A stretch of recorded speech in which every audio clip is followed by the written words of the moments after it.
Welcome everybody back into Nerd Sesh. As always, I'm Carson Bradburn. Alongside me is Logan Camden, and today we are going to be ranking the top 10 forward peaks in NBA history. We already ranked the top 10 guard peaks, so you can go ahead and check that episode out if you haven't seen it, but this is quite the task, Logan. Whole lot of fun, but also always very challenging. Got to make some really tough decisions. Before we get into the list, I do want to just briefly lay out the general criteria for this list. This is the fundamental rule at Nerd Sesh, but we judge players relative to their eras. I really think that's the only way that you can do any sort of all-time ranking. You can't expect somebody to be decades ahead of their time. You judge them within the context of their time, their value, by how far they were surpassing their peers, etc.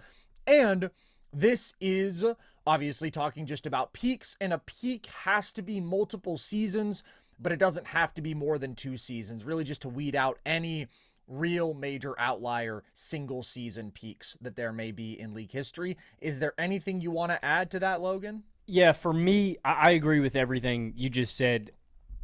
To be logically consistent with all of my players, I did pick 3 seasons, and I picked them all to be consecutive. And there are certain instances where that does make certain players a little harder to evaluate. For example, say one player peaked at a certain aspect of his game earlier in his career, say like athleticism, and then later in his career he became a better playmaker.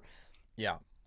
I think that is a part of what makes this interesting, because you can pick different parts of a player's career, but for logical consistency and to give everybody, the same measuring stick, I did pick 3 seasons for every player, and all of them were consecutive. But this was tough, man. I wanted to get a lot of guys on this list. I'm confident with my 10, but I'm low-key kind of still conflicted about the order, man, like up until the buzzer here. So, it's interesting that you say that. I think absolutely a peak has to be consecutive years. But for me, sometimes it's 2 years, sometimes it's 5 years. I think that's interesting. Absolute peaks can definitely vary in terms of their duration. And also, another little clarification, your peak is your apex, right? It is truly the best of your best. It's not your prime, which might last 10, 12 years when you are generally at a superstar level or whatever. It is your absolute highest level, which is generally going to last just a few years. Also, we are doing our top 10 forward peaks. There's one guy who is not going to come up today, and I'm just going to get in front of that. Tim Duncan is being included with the centers.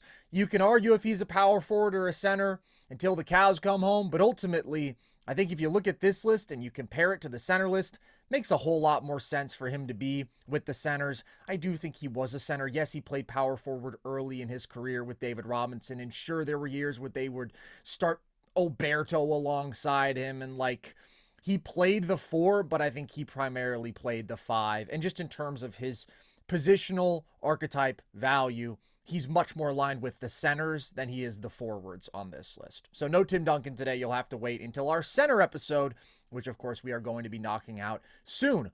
Before we get into the 10 spot, Logan, I think we have to shout out some honorable mentions, right? Because boy, there are some great, great players left off this list. Who were the most painful omissions for you? To keep it brief, I'm just going to keep it limited to 2 because I don't want to yap forever. We do have 10 more names to go through after this. The 2 toughest cuts, I think, for me are big-time throwbacks, and those for me were Elgin Baylor and Rick Barry.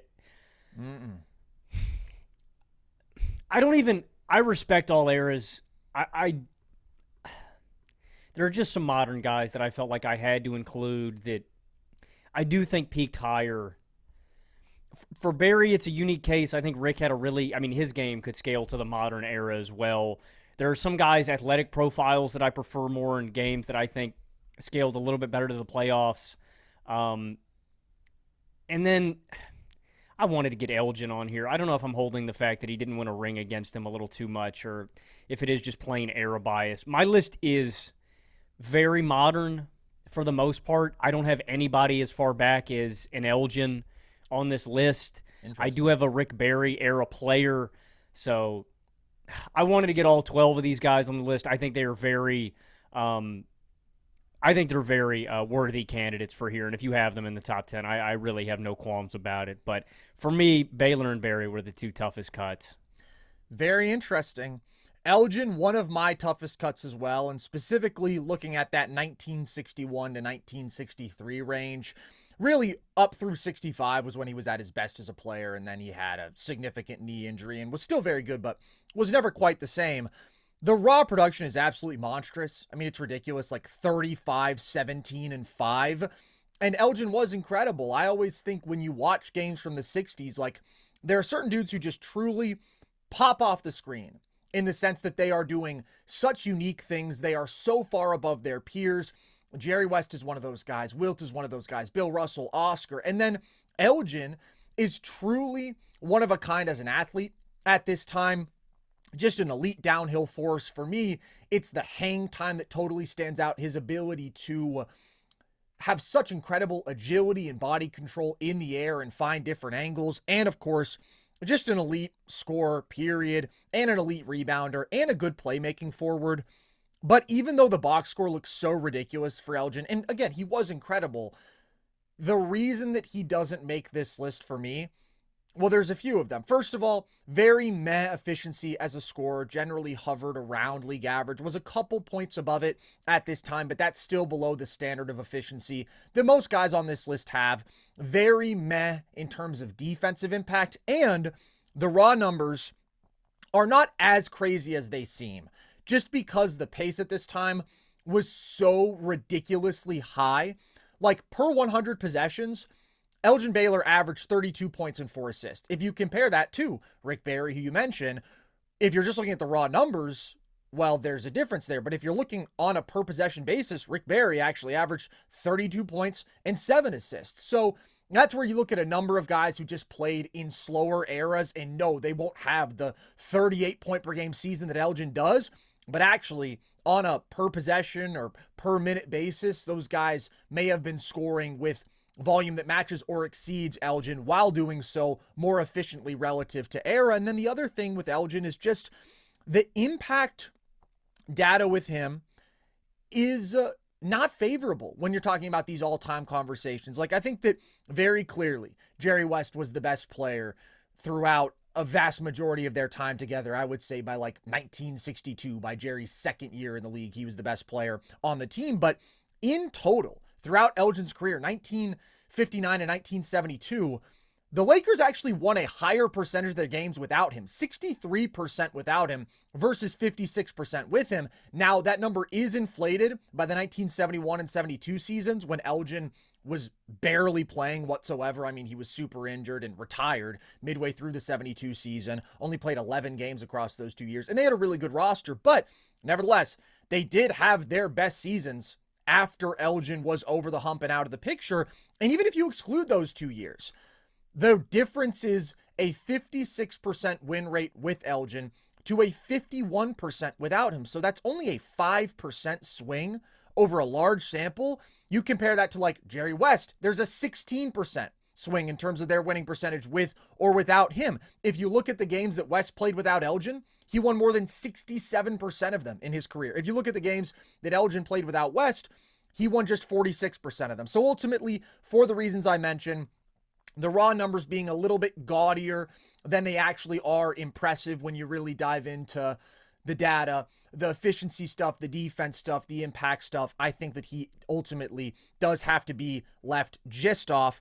John Havlicek, another guy of that era who I just leave off, who underratedly post Bill Russell really was able to ramp up his offensive volume. If you look at 1971, 1972, he's averaging 28, 8.5, 7.5, while bringing really good defensive value. It's just the efficiency was always a struggle with Hondo. And although he was a good playmaker, he was never somebody who was really an offensive engine. Like, really throughout his tenure, the Celtics offenses tended to struggle, and they relied on their defense to be at their best, not just, especially in the Bill Russell era, when that was completely their calling card, but even after. If you look at the 74, 76 title teams, they really won more so on the back of defense. They were good offenses as well. So Hondo's a tough cut. Karl Malone is not a tough cut, but I think that he has to be mentioned here. And he's got a really interesting peak just in the sense that it occurred so late in his career. I know, Logan. Well, you don't want me to talk about him, but I'm trying to be objective here. And I do objectively think that although Karl Malone has such incredible longevity, he would rank higher all time, certainly than the guy who I have in my 10 spot. When it just comes down to peak, I do prefer the guy who I have at number 10. The reason that I think Malone peaked so late, 1996 to 1998, which is like his 32 to 34-year-old seasons, is because his passing improved at this point.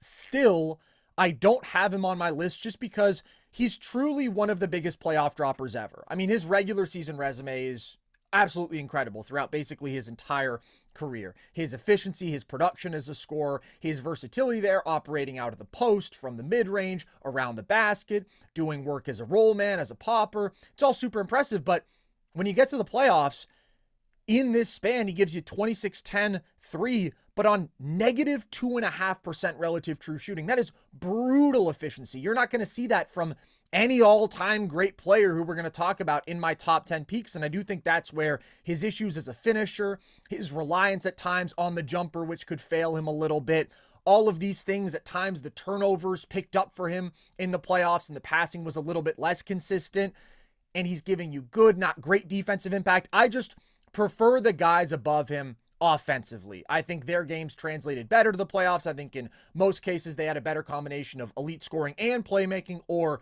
elite scoring with utterly dominant defense, or what have you. I just end up preferring all of them, especially in the playoff context.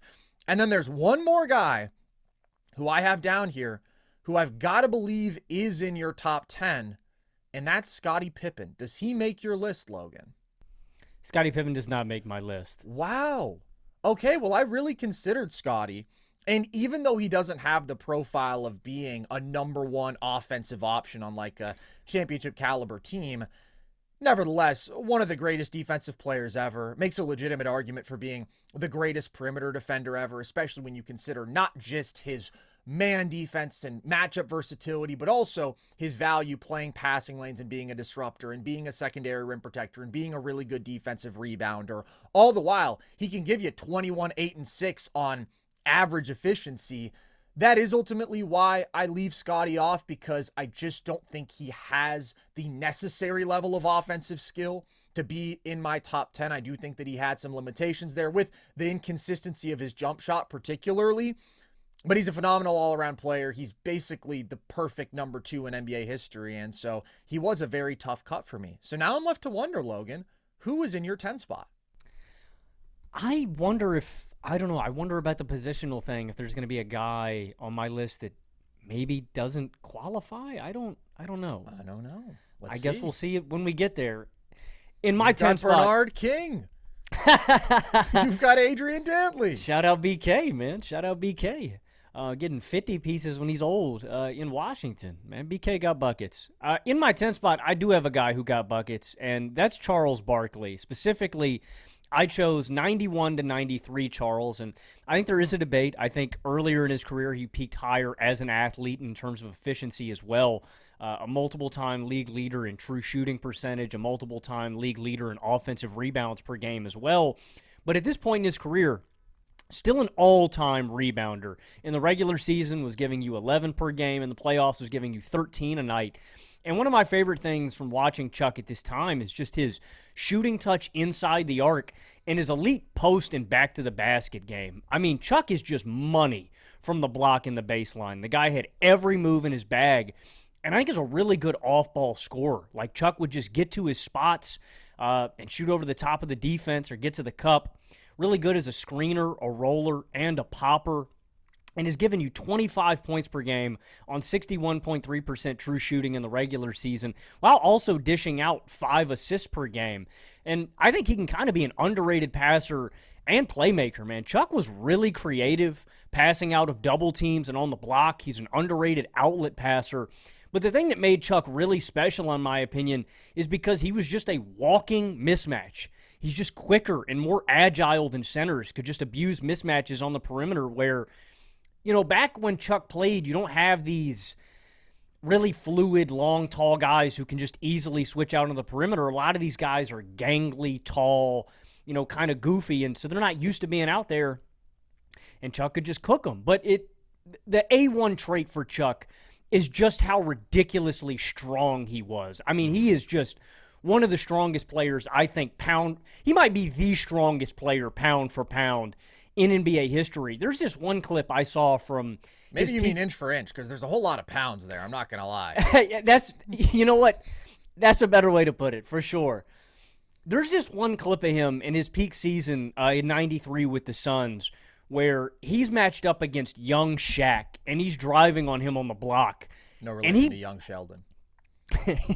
He pushes Shaq back legitimately, man, like 3-4 feet, and gives him just enough space where he can get that little floater off over him. I just think Chuck is the not the total package offensively, but he does have a complete offensive game, an elite efficient scorer of the basketball, a really underrated playmaker, an elite all-time rebounding presence.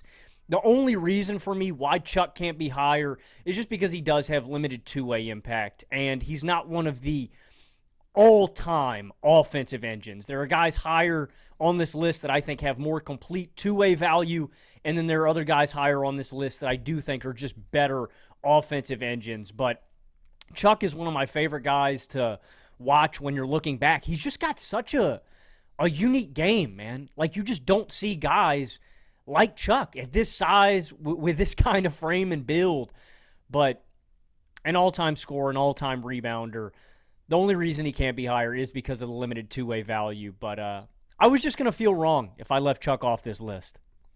I've got Chuck one spot higher at number 9. I do think he's got to be on here. And it's always fun to have sort of like the debate within the debate about when did these guys peak. I do feel pretty clearly that Chuck peaked from 88 to 91. And it's interesting because the signature season of his career is 93 because, of course, they make the finals and he wins MVP. But I think that has so much more to do with the fact that he just had a much, much better roster around him. Like, I think it gets underrated. The Suns won 53 games the year before they added Chuck. KJ was at such a high peak at that time. Dan Marley was a really good player. Tom Chambers was pretty damn good. Like, that was a really, really potent offense. And then Chuck came in and obviously took them up another level. But in Philly, he just did not have the talent around him when he was at his peak to be legitimately contending, and still led 2 top 3 offenses in this stretch, was absurdly productive, and is possibly the most efficient volume scorer in NBA history. Led the league in true shooting percentage 4 straight years. Led the league in 2-point percentage 4 straight years.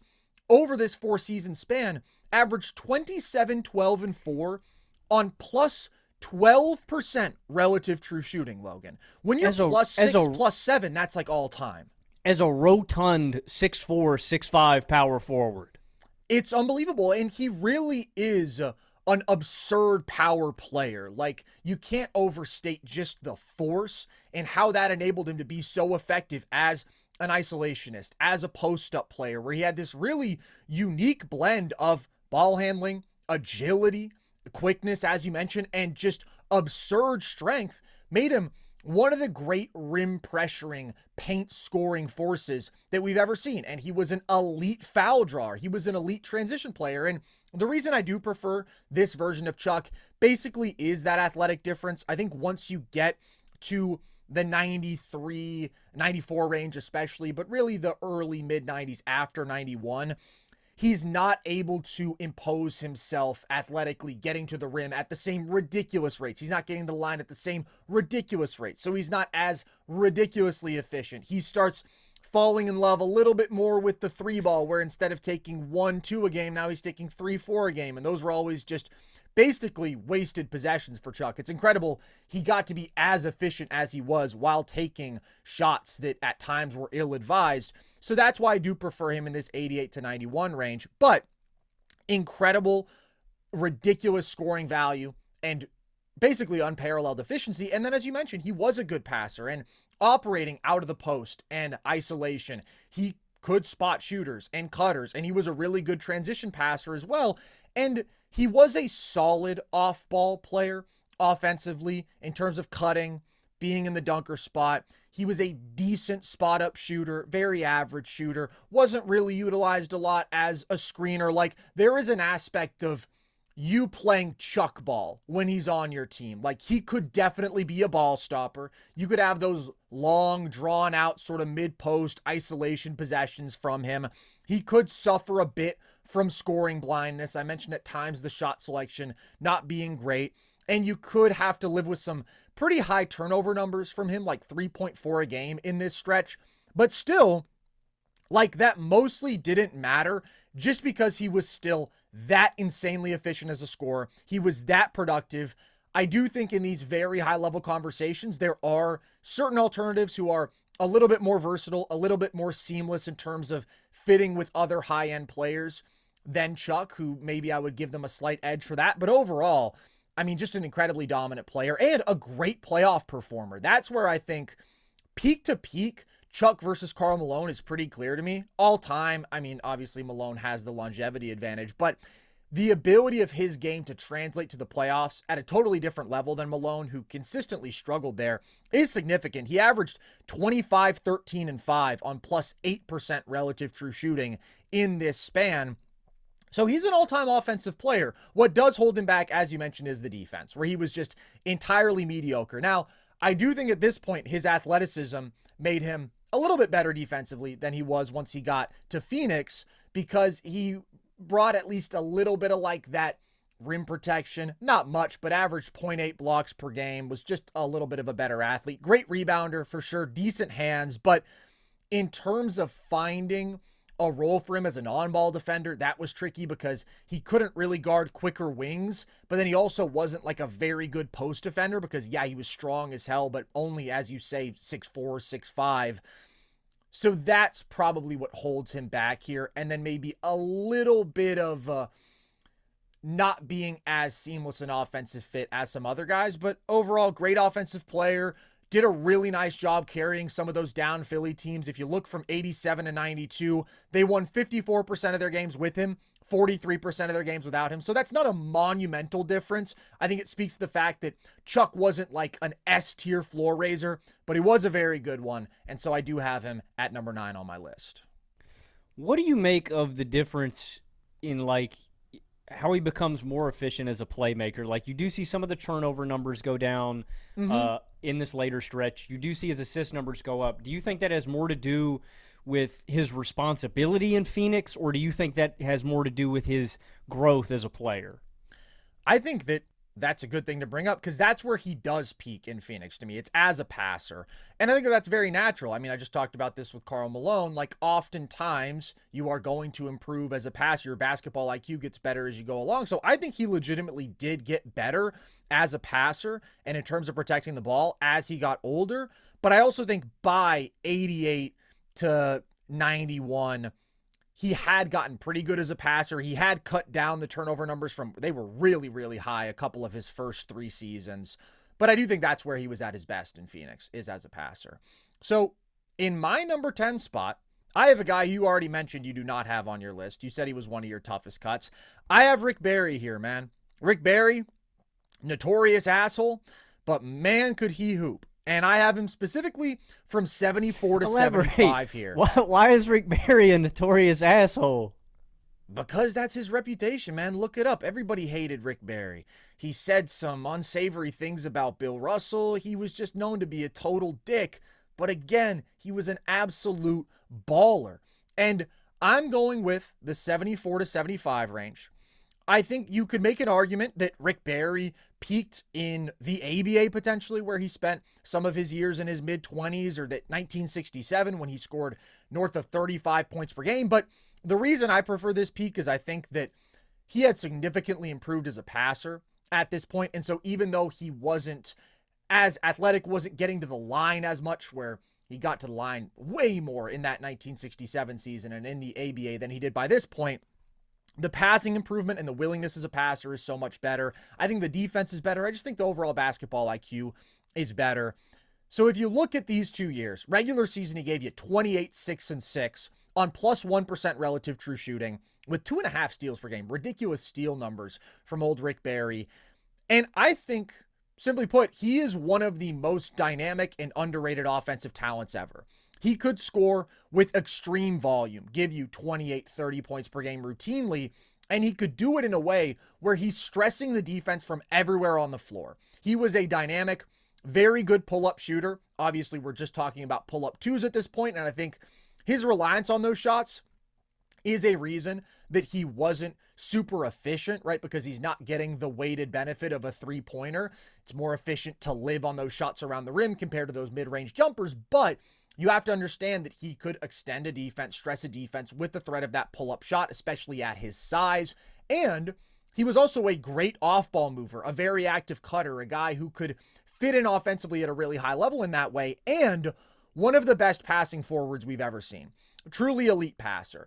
And his ability to leverage the threat of the jump shot, to leverage his scoring threat. I have talked about this before, but Rick Barry was probably more in love with the jump pass than anybody I've ever seen, save maybe Tyrese Halliburton, but it was a weapon for him. That deception, that creativity, having so many angles available to him at his size as a passer, his adaptiveness as a passer. Like, that is a big reason I prefer this version to earlier Rick Barry, even though the scoring volume is down, the free throw rate is down, the scoring efficiency is really just okay. He's one of those guys who's just okay scoring efficiency I'm fine with because the scoring versatility is so great and the off-ball value is really good and the playmaking is so phenomenal. Like, he was a truly great creator and offensive engine even without being a hyper-efficient scorer. And if you look at the team impact stuff, he joined a Warriors team that was 13th of 17 teams in offensive rating. And then from 1974 to 1976, he led them to 3 straight top 2 offenses. And he did that with really unremarkable offensive talent around him. Nobody who was close to all-star value. That was the extreme offensive value of Rick Barry. And that's where I think you can live with the efficiency because he does so much great stuff that doesn't show up in true shooting percentage. Well, I just wanted to add, I think it's kind of irrational to hold his efficiency against him because if he played in the modern era, the three-point line exists, and I feel like that makes his efficiency go up because he's taking more valuable shots. Like, yes, he lived on deep twos, and that was his bread and butter, but it's like, you know, if the three-point line existed, he would have been spraying, and I feel like his efficiency would just go up naturally, like if he played in a more modern era. Well, I do think that that's true. I also don't want to overstate the level of long-distance shooter that he was because we did see him in the ABA, and he used the shot a fair bit in his last couple years with New York, and he was only shooting 31% in 1972. But you have to understand, like, this just wasn't something that was a priority. I mean, it was entirely new to the game at that point. So he was a very good jump shooter, not like an all-time great one, but he was an all-time great overall offensive player. And I think the playmaking is probably even more important to the scoring in terms of making that case. And where I think he can also get underrated is he was a pretty good rebounder and an above average defender, I would say. Like, he had his athletic limitations, but very high IQ defensively, and he was a pest. I mean, he had just incredible hands. I mentioned that 2.5 steals per game number. His ability to generate some really valuable defensive plays was significant, and he held up really well in the playoffs. If you look at the 75 title run, he put up 28, 6, and 6 on even true shooting percentage. And I do think anytime you can maintain your volume and basically maintain your efficiency in the playoffs, that's impressive, right? Normally, it just gets harder to produce with the same level of efficiency, especially in the postseason. Rick Barry wasn't super efficient in the regular season, but you didn't really see a dip there in the playoffs, which I do think is significant. And I do really value that he led such elite offenses, not just in the regular season, but through the playoffs to a title, again, without an all-star caliber talent on his roster. I also think that his regular season resume is maybe undersold a bit by the fact that he probably should have won MVP in 1975. Definitely should have at least been a lock to be top 2, but instead he was 4th because everybody hated him and players voted on MVP at this time. And I truly believe that's the only reason that he wasn't at least in the top 2 for voting that season. So I do think that Rick Barry gets underappreciated for a number of reasons, because of the years he spent in the ABA, because of his personality, because he existed in this really weird time for the NBA where you have this age of parity and there aren't signature dynasties and the talent is split between the NBA and the ABA for a time, and it was just a long-ass time ago. All these reasons I think he can sort of get buried historically, but Rick Barry was an absolute monster. I always view that 75 individual title run as one of the more impressive we've ever seen, especially when you're talking about a one-off and when you consider the supporting talent. So compared to Elgin, when we're looking at those throwback greats, like I just prefer Rick Barry as the building block for my team. I prefer the off-ball scoring, the passing, even the defensive value was a little bit better, but I think he's a better offensive archetype to build around. And then versus Scottie, I have to give the edge to the guy who's like a legit championship caliber number one and great offensive engine and did it. Versus Karl Malone, the playoff difference is significant. Rick Barry being more of like a true offensive engine because he has that aspect of the great playmaking. That's why I think he belongs on my list. And I'm interested in seeing who you're going to have above him. Yeah, I think Rick's got great feel. That's the thing that really sticks out from his tape is just like a great decision maker, phenomenal offensive mover. Like the guy's just engaged constantly, and he's always going to find that open space or make you pay for a mistake. One of those guys, we always talk about it with like a Larry Bird or something like that, or, some of these guys. One of the most portable and malleable players like to the modern era that would thrive, I think, in a modern spaced out environment and be just as great. I think his game really translates. Yeah, I love a little Rick Barry.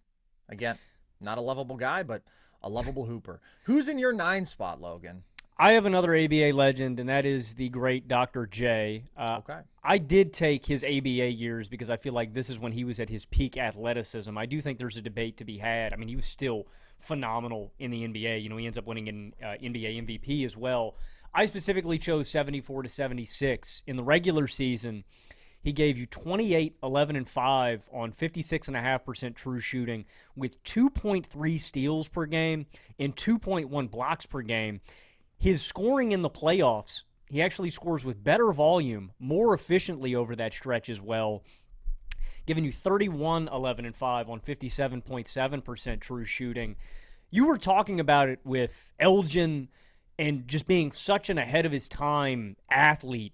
Mm-hmm. It's ridiculous. Like, Dr. J is so far advanced compared to the competition. And I do think the numbers, because the level of the competition in the ABA can be a little bit inflated. I don't want to take anything away from Dr. J, but I do think it's important to mention when we're comparing. It definitely is. And just to add a little bit of context, I mean, you can literally look his last season in the ABA, 1976, compared to his first season in the NBA, 77. There's like almost an 8-point drop-off in terms of scoring. There's a drop-off in rebounding. There's a drop-off in assists. There's a little bit of a drop in efficiency. Like, the caliber of competition was just higher in the NBA. It's just indisputable. And that's not something that's unique to Dr. J, too. I mean, you look at a lot of these guys that went from the ABA to the NBA, and their numbers all take a little bit of a dip. If it's Rick Barry himself, I was just talking about. The same thing happened for him his first season back in the NBA. So,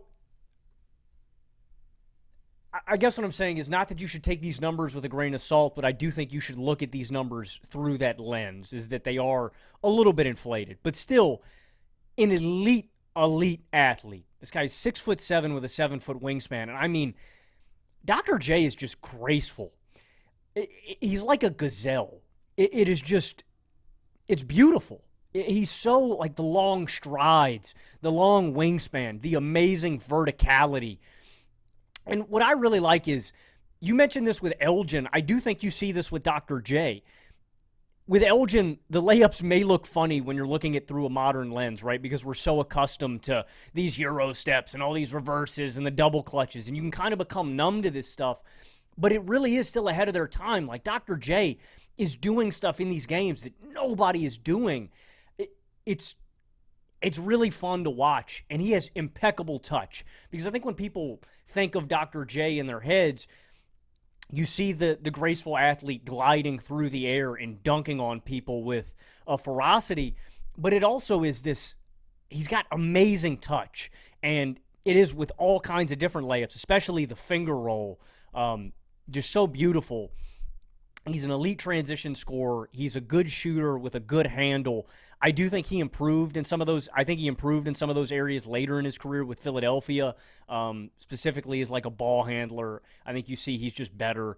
I think as a playmaker, he got a little bit better. But I do prefer the athletic peak and the defensive and rebounding peak that I think we saw from Dr. J in the ABA.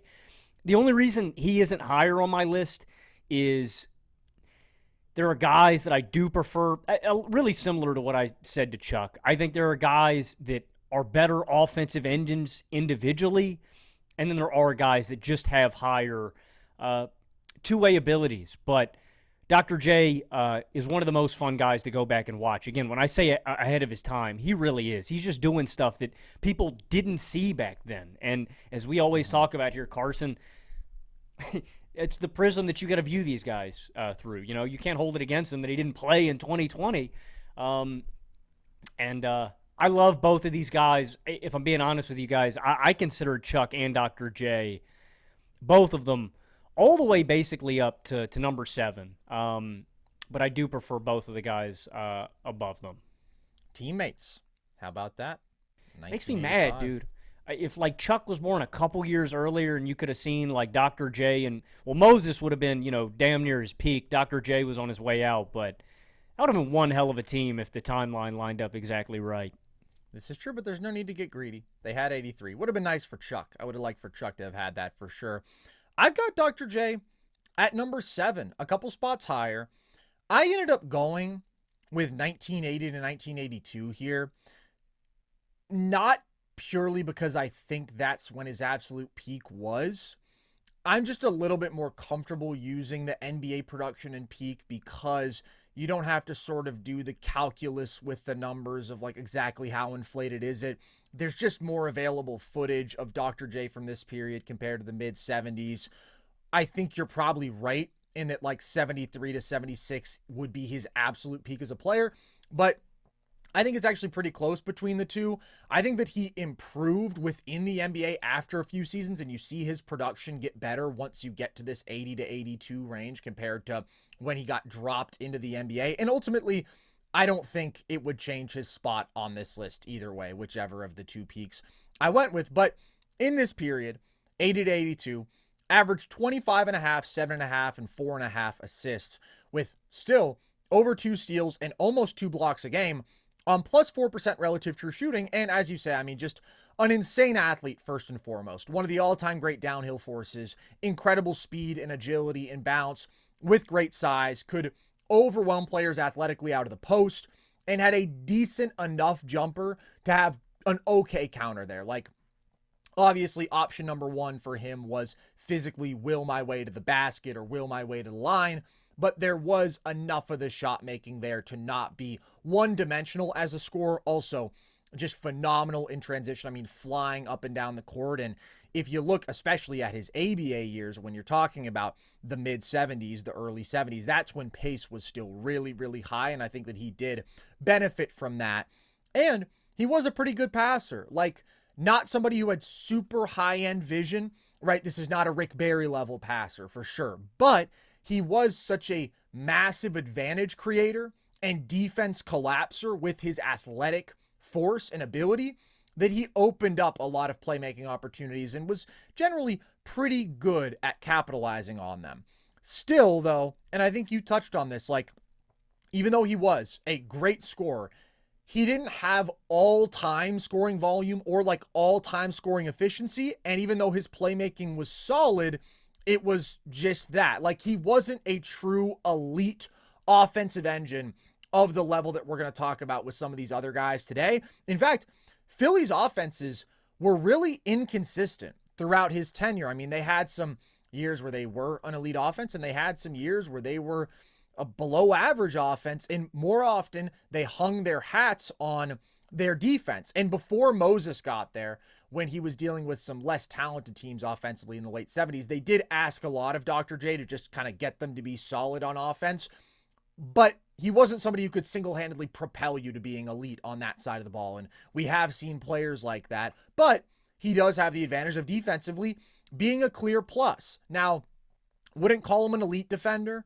I think the stock numbers reflect his greatest defensive value, which was defensive playmaking. He was a really good rim protecting forward, a really good rebounding forward too, but not like the most consistent in terms of focus, effort, and was pretty mediocre defending on the perimeter. So he ends up just being a plus on that side of the ball. But overall, I mean, he was just a really complete, dominant, all-around player. Very good scorer, solid passer, good defender. The production was phenomenal. It held up in the playoffs. And I'm picking out this specific period from Dr. J, but the totality of what he did, I mean, obviously just completely dominated the ABA, but then he gets to the NBA and 1977 immediately takes the Sixers to the finals. And then what I think can get underrated, this period, 80 to 82, he takes them to the finals twice, takes them to game 7 of the Eastern Conference Finals against the Celtics in the one year they don't make the finals. This is before Moses. And I think that this is a very good roster. I don't mean to downplay that. There was a lot of talent here. Again, they were a great team defense. And he had Mo Cheeks, and he had Andrew Toney, and he had Bobby Jones, right? There were a lot of good players here. But nevertheless, they were that good with Dr. J pre-Moses, and I do think it can kind of get lost that they were basically an automatic 60-win deep playoff team before they even added the big fella, and then that just put them over the top. So I've got Dr. J a little bit higher. I'm wondering who is in your 8th spot, Logan. I have one of those guys who I think is concretely a better offensive engine, and when I was making this list, I thought this guy was for sure going to end up in my number 6 spot. He's got a complicated career. I've got Dirk Nowitzki in my number 8 spot. And as do I. The reason I say it's complicated is because I don't think the best regular season version and best playoff version of Dirk ever lined up. I think the best regular season version of Dirk is from 2005 to 2007, where all of these seasons are post Steve Nash. 05, he leads out the number 4 offense. 06, he leads out the number 1 offense. 07, he leads out the number 2 offense. He is an all-time offensive engine. And in the regular season of those years is giving you 26, 9, and 3 on 48, 41, 89 splits on 59% true shooting. But you look at his numbers in the playoffs, and he drops down to 25 points per game on 44% from the field, 32% from deep on just 55.6% true shooting. And I think the best playoff version of Dirk is 2009 to 2011. I think he is just so far advanced as a scorer and a playmaker in that period, but you are losing the athleticism and some of the rebounding value that you are getting with this version, because this version of Dirk is so athletic and so fluid and so mobile for such a big guy. He's got a legitimate handle. He's doing some initiating from the perimeter. He can take guys off of the dribble, and he's one of the elite mismatch attackers in basketball history. I mean, can just shoot over anybody and has, as we all know, an impeccable post game. He's just an artist on the block, masterful footwork and body control. Like, honestly, Carson, the craziest thing about watching this version of Dirk to me, one, it is obviously the fluidity in the handle, right? The stuff that, because you think of Dirk, and I feel like when you think of him in your mind, you're thinking of him catching the ball on the right block, turning around and hitting his signature post fadeaway. The crazy stuff to me is him getting into like these post hops and playing off of 2 feet and then getting into a shot. Like, it just doesn't make sense that a guy this big can get into these gathers, into these shots so fluidly, and with his body contorted any kind of way. It is such an impressive level of coordination and shot-making ability with a guy this size. I mean, he is one of the most unique players, I think, in NBA history. And the reason I say this is just because of how rarely he gets all the way downhill in the half court. In this time period, under 20% of Dirk's shots come from inside 3 feet. When you look at this compared to later years, obviously this is a high number as he loses athleticism as he gets older. But almost 59% of his shots are coming out of the mid-range. I mean, he is just doing all of his damage from there. It's so rare. You just don't see that. And obviously, I think it's a byproduct of his era and how the game was played and stuff like that. But it just doesn't make sense that you could lead out that caliber of a team offense and be that damn efficient on that kind of shot diet. And yet, Dirk was. The reason that he isn't higher on this list for me is what I alluded to earlier. I don't think this is the best version of playoff Dirk. I think Dirk had to get his ass kicked and had to have those low points in this period of his career to grow and blossom later in his career when he had been tried and tested, and that old version of Dirk was better for the playoffs. If you remember any of the narratives that commentators and sports analysts of this time period, the knock on Dirk was that he was not a playoff performer. He was never going to get the ring. He was never going to get it done. The Mavericks always fell flat on their face in the playoffs, and it always got blamed on Dirk.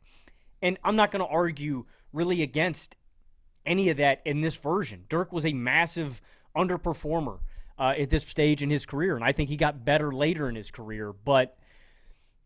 And also, the other aspect of why he can't be higher is because he doesn't have the two-way ability that some of the other guys do have on this list. He's not an elite athlete. He is a great rebounder. And I say elite athlete in the terms of how it translates to defense. Like, he's not an elite rim protector. He's not a guy that's going to take on, like, number one assignments or anything like that. And so, ultimately, that's why he can't be higher. It's the two-way limitations, and then it is the fact that I think he peaked in the playoffs later in his career. So maybe I cheated a little bit with Dirk. I took, I think, the longest peak for him of anybody, and that's from 2006 through 2011. And I see what you're saying, but I do think, I mean, outside of 05 when he struggled in the playoffs and 07 when he really, really struggled in that series against the Warriors, like, Dirk's playoff resume is underratedly fantastic. And I think that that was really true throughout the late 2000s. And I think that through 2011, I mean, you're still getting that, like, outside MVP caliber Dirk in the regular season. And then in the playoffs, that was as high a level as he's ever played at. So I feel comfortable taking this entire range, even though I think that Dirk did evolve and change a little bit throughout this time. Like, by 2011, he was still agile, but he had lost a little bit of something as a driver and as a downhill force getting the line and whatnot. But because I think the levels stayed really similar, I'm okay with taking this bigger range for Dirk, where we are kind of getting the best of the regular season and the playoffs. But that doesn't really feel like cheating because, again, outside of a couple of exceptions, he really was consistently great in the playoffs throughout the late 2000s especially, and he was consistently great in the regular season. So this entire span, Dirk is giving you 25, 8, and 3 on almost 5% relative true shooting above league average. Phenomenal efficiency. And if you just look at, like, his bread and butter play types, every single year, he's 85th percentile, 90th percentile efficiency, isolation, and post-up scoring. And he is a marvel to watch. I mean, I think you laid it out nicely, but I think his physicality was underrated. I think that his quickness and agility was underrated, especially when you're talking about mid-2000s Dirk. It's really impressive to watch, and he did have really impressive ability as a driver. He had a really, really effective handle for being a 7-footer. And then, of course, he pairs that underrated power, agility, driving with all-time great mid-range shooting, with incredible craft and counters, as you were talking about, using pump fakes, using his footwork, playing off two. And he really did get to the line at a good rate. I mean, 7 free throws a game over this span. And then on top of that, incredible, versatile, on-ball scoring, you're getting a guy who was an elite spot-up player, who was elite in terms of his mid-range spot-up game, elite in terms of his three-point spot-up game. He was a 39% three-point shooter over these years. He was very good playing, coming off screens. He was a good pick and popper too. I mean, low volume, that wasn't a key part of his game, but he could do it. It's just this incredible balance of versatile on-ball scoring, versatile off-ball scoring, both with great efficiency. And that's why I think Dirk is able to be such a great unconventional offensive engine, because, like, his scoring value was that impactful. Normally when you're looking at guys who are the caliber of offensive engine that Dirk was, they're either going to be scoring 30 plus points per game, or they're going to be averaging 7 plus assists per game, or maybe both simultaneously. It's not normally a guy who's only giving you 25 points, 3 assists, but every one of these years, Dirk led a top 10 offense. And you mentioned, I mean, 06, 07, he's leading top 2 offenses.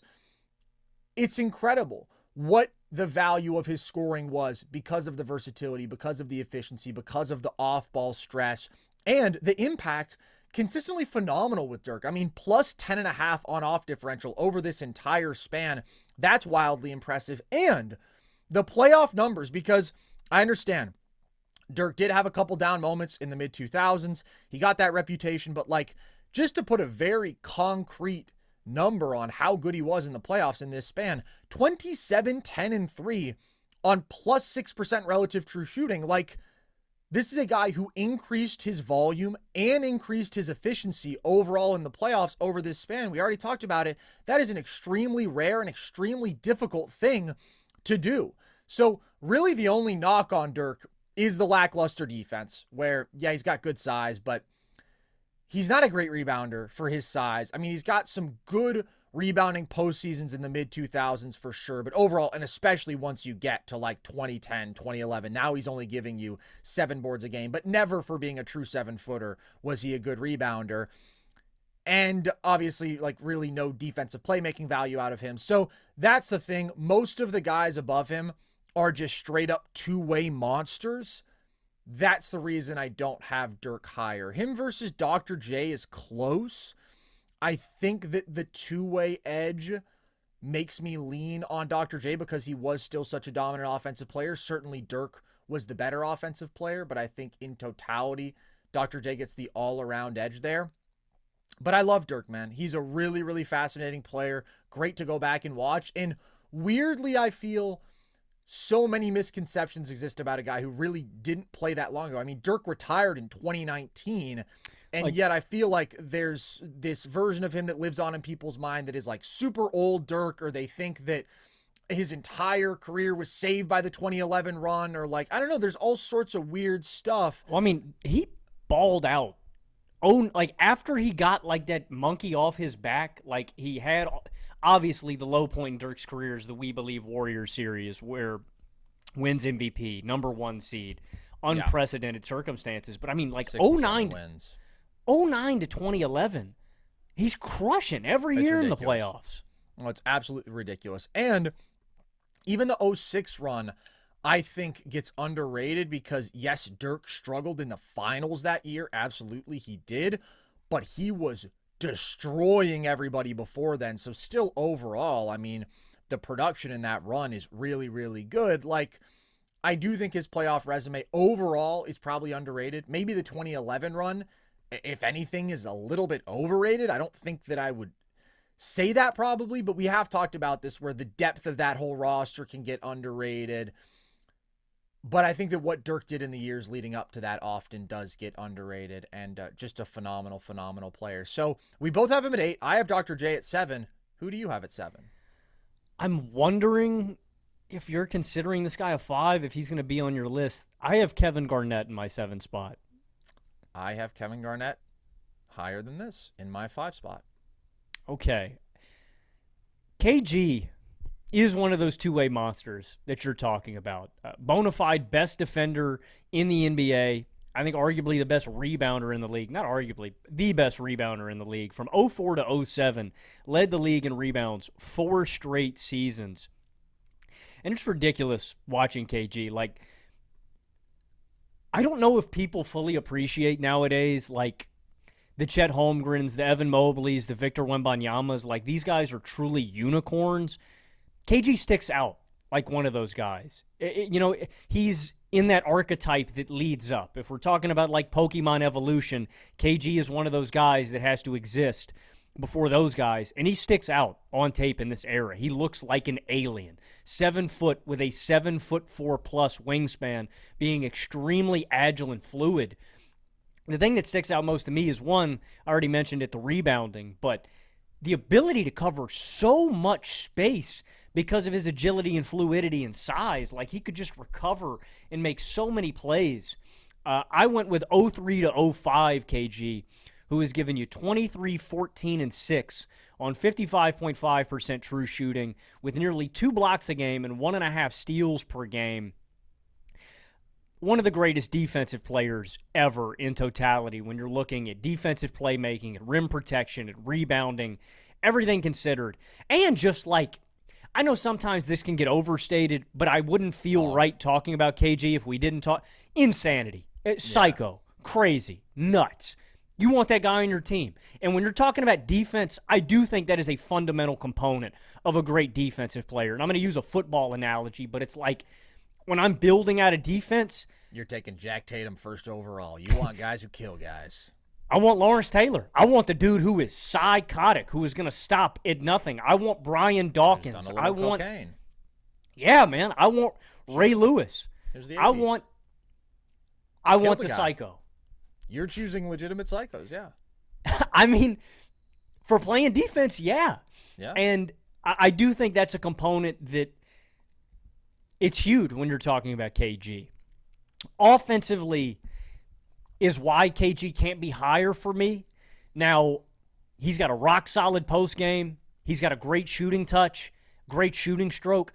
Over these years, I think this is a ridiculous number for a big man. 46% in the paint non-restricted area and mid-range. Yeah. Like, again, I think that sometimes in your mind it can get misconstrued that, KG is just coming in and yamming on everybody. The thing that blows me away about KG the most is watching that intermediate game, the little floaters and runners and the touch shots. Like, again, we're going to say this a lot on today's show, but ahead of his time. Like, in that little range, he has got impeccable touch. And a really underrated playmaker. I mean, I mentioned it. He's averaging near 6 assists per game in the regular season over this time period and 5 assists per game in the playoffs. That is nothing to shake a stick at when we're talking about this era of basketball and those kind of numbers from a big man. Yeah. The reason that he isn't higher for me is his limitations as a number one offensive player. I think he lived on an inherently tough shot diet that I think reared its ugly head in the playoffs. His scoring volume goes up in the playoffs in this time period, but his efficiency takes about a 3% dip. When I say this, though, I don't know how much to hold this against KG because he is in hellish circumstances every single year. Except basically 04 when that is the pinnacle, the best team that the Timberwolves ever put together when he had any help at all. But those circumstances are still not great. So I did have this question where I debated having KG really all the way up to number 4. But I did settle at him with number 7 because of the offensive limitations. And again, I don't know how much to hold that against him because his teams weren't good and because of the Joe Smith drama. And that's the reason those teams were so bad, because they strip all the first-round picks away from the Timberwolves, and that basically, it effectively booted KG out of Minnesota. I mean, they were never going to put a competitive team around KG when you take that many assets away from a franchise. Yeah. So that was a tough balance for me to strike. That was a tough delineation to make, but I ultimately decided to put KG at 7. There is no debate whatsoever that no great player in NBA history has ever been subjected to more devastating all-time organizational incompetence than Kevin Garnett was with the Timberwolves. So that's where, if you're going to try to hold it against them, like, oh my God, they missed the playoffs in 2005. It's like, in the years that KG played in Minnesota, or if you look at the decade from 1997 to 2007, they won 56% of their games with him. They won 17% of their games without him. I mean, Kevin Garnett, at this time, is arguably the on-off GOAT, the only guy who's ever put up numbers in terms of on-off differential like KG at this time is Nikola Jokic right now. But if you look at 03 and 04, which specifically to me are his 2 absolute best seasons, they were 22 points per 100 possessions better with him on the floor. They were a +8 net team with him, elite. They were a -14 net team without him. Just unbelievably bad, unbelievably incompetent when he wasn't on the floor. And obviously, first and foremost, KG's value is being a top 5 defender ever and being at such a ridiculously high peak on that side of the ball with unmatched versatility, especially at this time. I mean, just his unique fluidity as a lateral mover, his all-time great hands, his activity out on the perimeter. Like, for a true 7-footer to guard in space at such a high level in the early 2000s, absolutely freakish.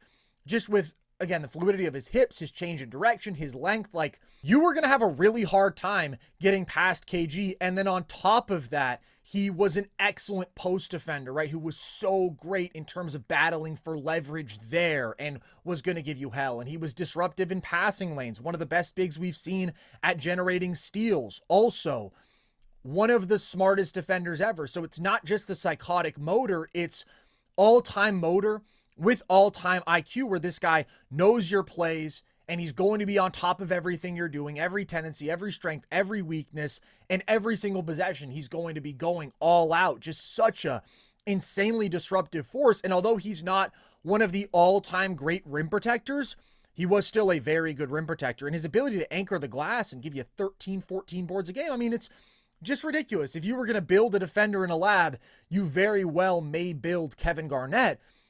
But I think, because we always think about his defense first, the offensive carry jobs that he did in this period are underrated. And part of that is probably the era, right? That this was such a gross era of basketball where pace was obscenely slow and teams are scoring 96, 98 points per game. Maybe KG's 23.5, 13.5, 5.5 doesn't look as insane to you through a 2025 lens, but then you realize 2004, this guy's second in the league in scoring. Like, you have to make some adjustment and acknowledge that that volume is more impressive than it may appear on its face, and the offensive impact he had. I mean, 2004, he improved their offense by 13 points per 100 possessions. We don't have that specific on-off data differentiating between offensive and defensive on-off until 2004. But if you look at these last 4 seasons in Minnesota, even 06-07, which is after his absolute peak, he's at least 98th percentile in offensive on-off every year. And like, I do think his incredible efficiency in production as an isolation and post-up scorer is crazy. He was flat out one of the best in the league. After Dirk Nowitzki, there was not a better big in terms of isolation post-up scoring at this time. I think that can get underrated. That incredibly impressive combination of agility and balance and handle that he had, facing up so dangerous, getting to his turnaround. And you mentioned it, like, this dude was consistently a 45% mid-range shooter. That's a really, really good number. That's not that far behind a Dirk Nowitzki. And then he's also one of the best passing bigs we've ever seen, and he could leverage his scoring threat really effectively and amplify his teammates with his passing in a number of ways. So I agree that, like, the issue with KG is the playoffs, and that's why I'm not the absolute highest on KG. I mean, there are people who will tell you they think that KG is top 10 all time because his defensive impact was just that great. The impact metrics are just that insane. And they say what he was able to do offensively in a really, really brutal situation justifies him being that high all time. I have mixed feelings about it because, yes, I think the situation was brutal for him offensively. And I think that he was overtasked offensively at this time.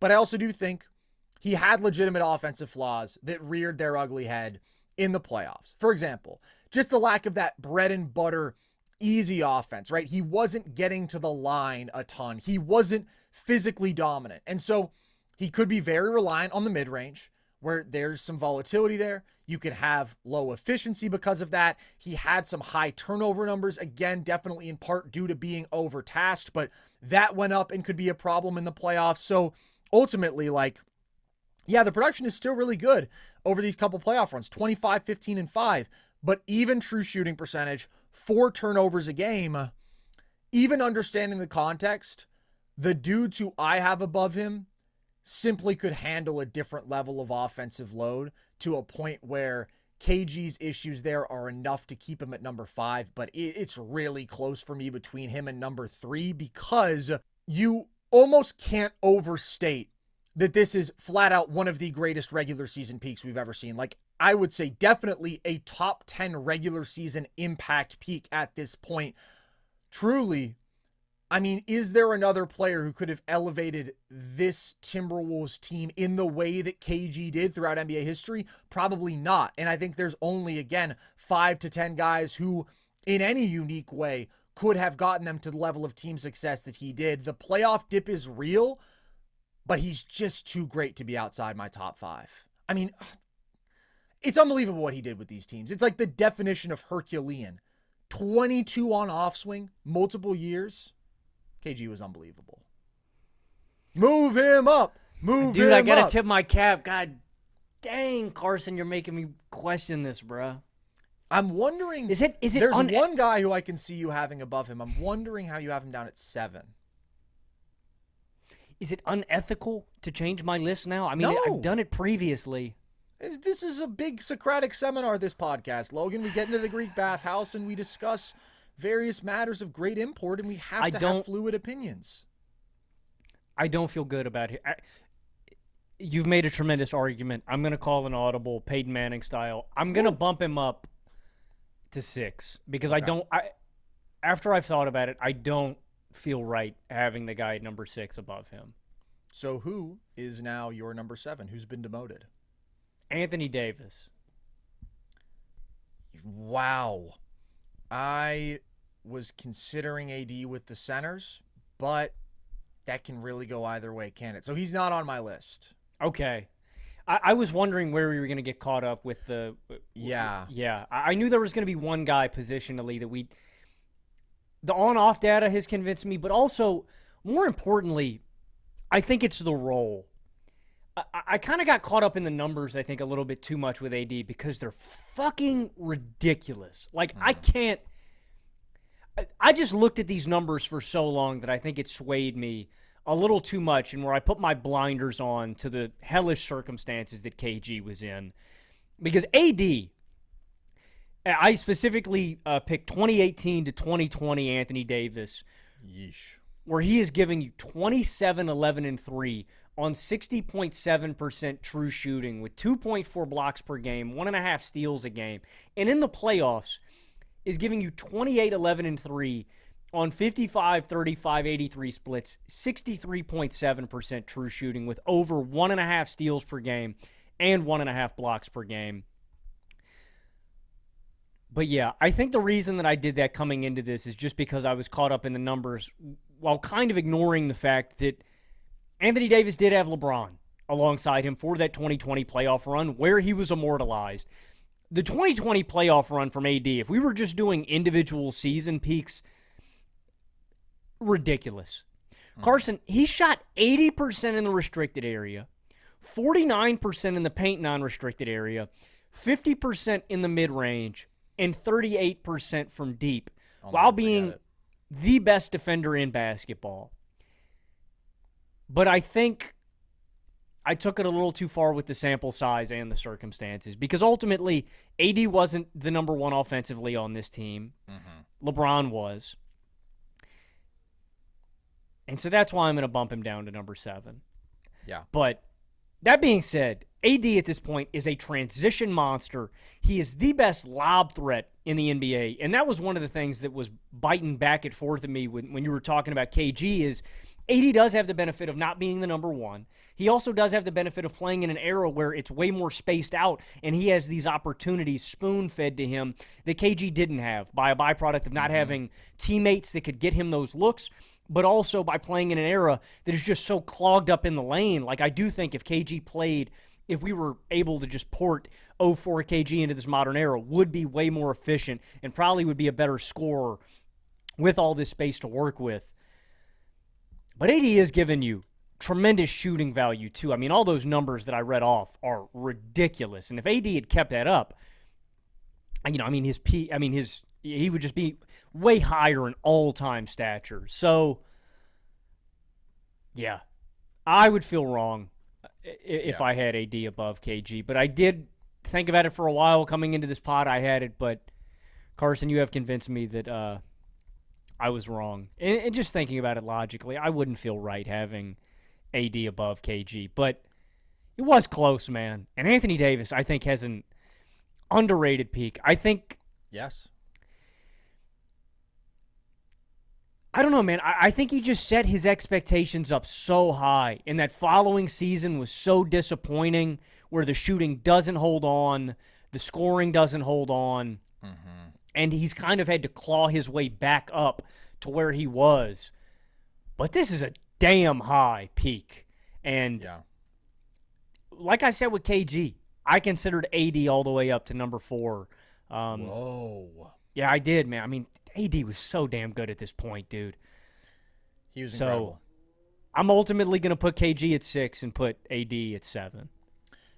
AD, absolutely incredible. I consider myself something of an AD truther. I'm very high on his peak. That being said, KG is clear, and there's a few reasons, but I would say probably the biggest is the difference in terms of self-creation and playmaking, where AD has the edge as a play finisher. I mean, you mentioned that above the rim lob threat aspect. That's where he's so effective, and he is better than KG there.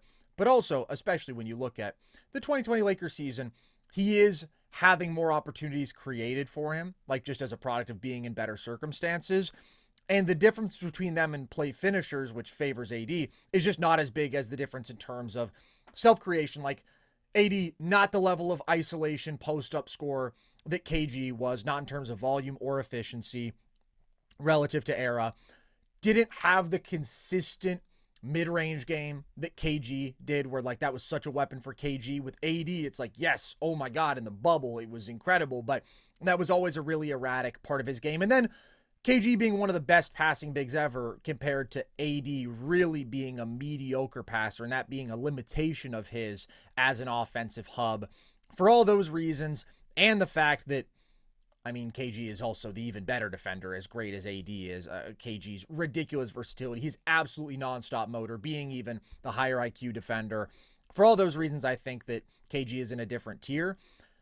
If I did have AD on this list, and by the way, I don't think you're wrong for having him down here. I think a lot of people do think of AD as a power forward. Certainly AD wants to think of himself as a power forward, and he's just going to be irate with me for having him on my center list. But I do think he's a center. I mean, he's played 61% of his career minutes at center, according to Basketball Reference. I think that's when he's been at his best in his career. I mean, if you look at these years, he was playing primarily center. Obviously, you also have a stretch in 2018 where he's playing with Boogie and he's playing more at the 4. But 2019, 2020, he's playing center. That's ultimately where I see him, but I can see the argument for him being a power forward. And if I did have him on my list, I think he would be at number 9. I would have him above Chuck. I would have him above Rick Barry. I still would have Dirk and Dr. J above him. And the reason for that is basically, I really don't think that AD was ever an offensive number 1. And I'm saying that to a different extent even from KG, who had his issues there, but just as a product of the difference in self-creation playmaking. Like, AD always had to be in that mold where he was going to be your true number 2 offensively. And so that's why I would have him still very high. I'm still very high on his peak. I think it's probably a top 25, definitely a top 30 peak of all time.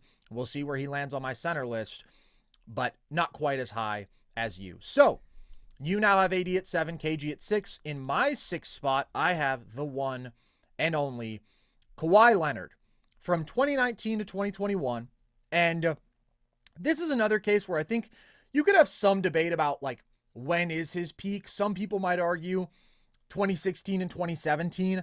I just think by this point, like, he was clearly a better offensive player. He was even better as a scorer. He was significantly better as a passer, especially once you get to 2020 and 2021. And that offsets the difference compared to his absolute defensive peak, which was, if you're looking at that 2015, 2016 kind of range. But this was the best he ever was all around. Regular season resume is great. 26, 7, 4.5 on plus 4% relative true shooting. But the reason Kawhi has to be this high is he is simply one of the all-time great playoff scorers and playoff performers we've ever seen. His playoff numbers in this time, 30 points, 9 boards, 4.5 assists on plus 6% relative true shooting. Like, I almost feel like we've now made the club of guys who can increase their playoff scoring volume and efficiency seem more normal than it is, just because we're talking about the absolute best of the best. But that's crazy. And with Kawhi, it's not maintaining, it's not improving by 1 point per game.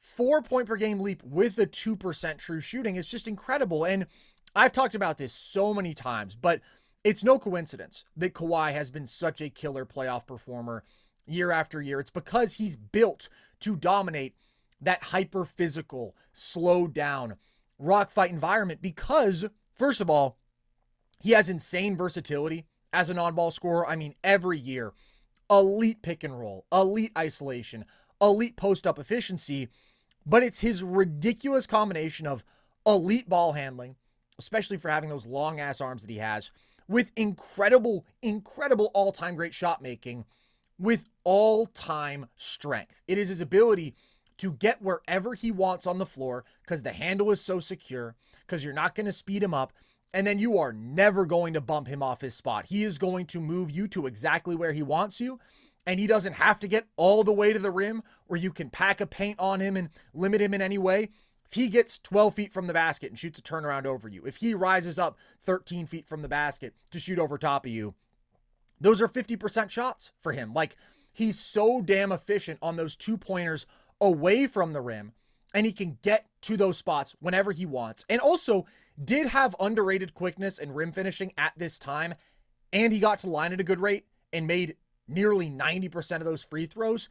And then he's also north of a 40% three-point shooter. I mean, lethal pulling up, lethal off the catch, flat out elite there. So that's why he has this almost unparalleled ability, maybe flat out unparalleled, to increase his playoff scoring volume and efficiency. Like, a 3-year playoff scoring run like this is absolutely unreal. And then the defense was still really high level, especially elite in 2019. By 2020 to 2021, I would just say very good. I mean, this isn't Pete Claw defensively, but he was a very, very good defensive player. Rebounding value, very strong, especially in the playoffs. He became a board machine. Board man gets paid, as we all know. And this is another instance where, like, it happened really fast for Kawhi, this sort of change. But I do think he's a different player in 2019 than he was in 2021.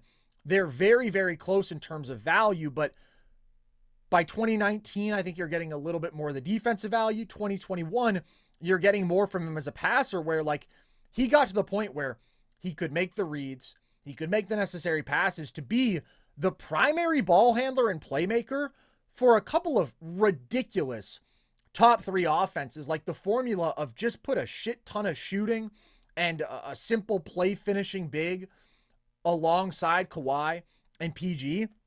That was extremely successful offensively, and his playmaking improvement is a big reason for that. And the impact numbers are elite for him. Plus 10 on-off numbers in this time. Although, I do think it's important to say that Kawhi had a ridiculous winning percentage in these years, like 70% of his games he won, phenomenal, across 2 situations. But he also had a very good infrastructure around him, and his teams won over 60% of their games without him in this time. Now, it's important to note that's a small sample size, just 3 years.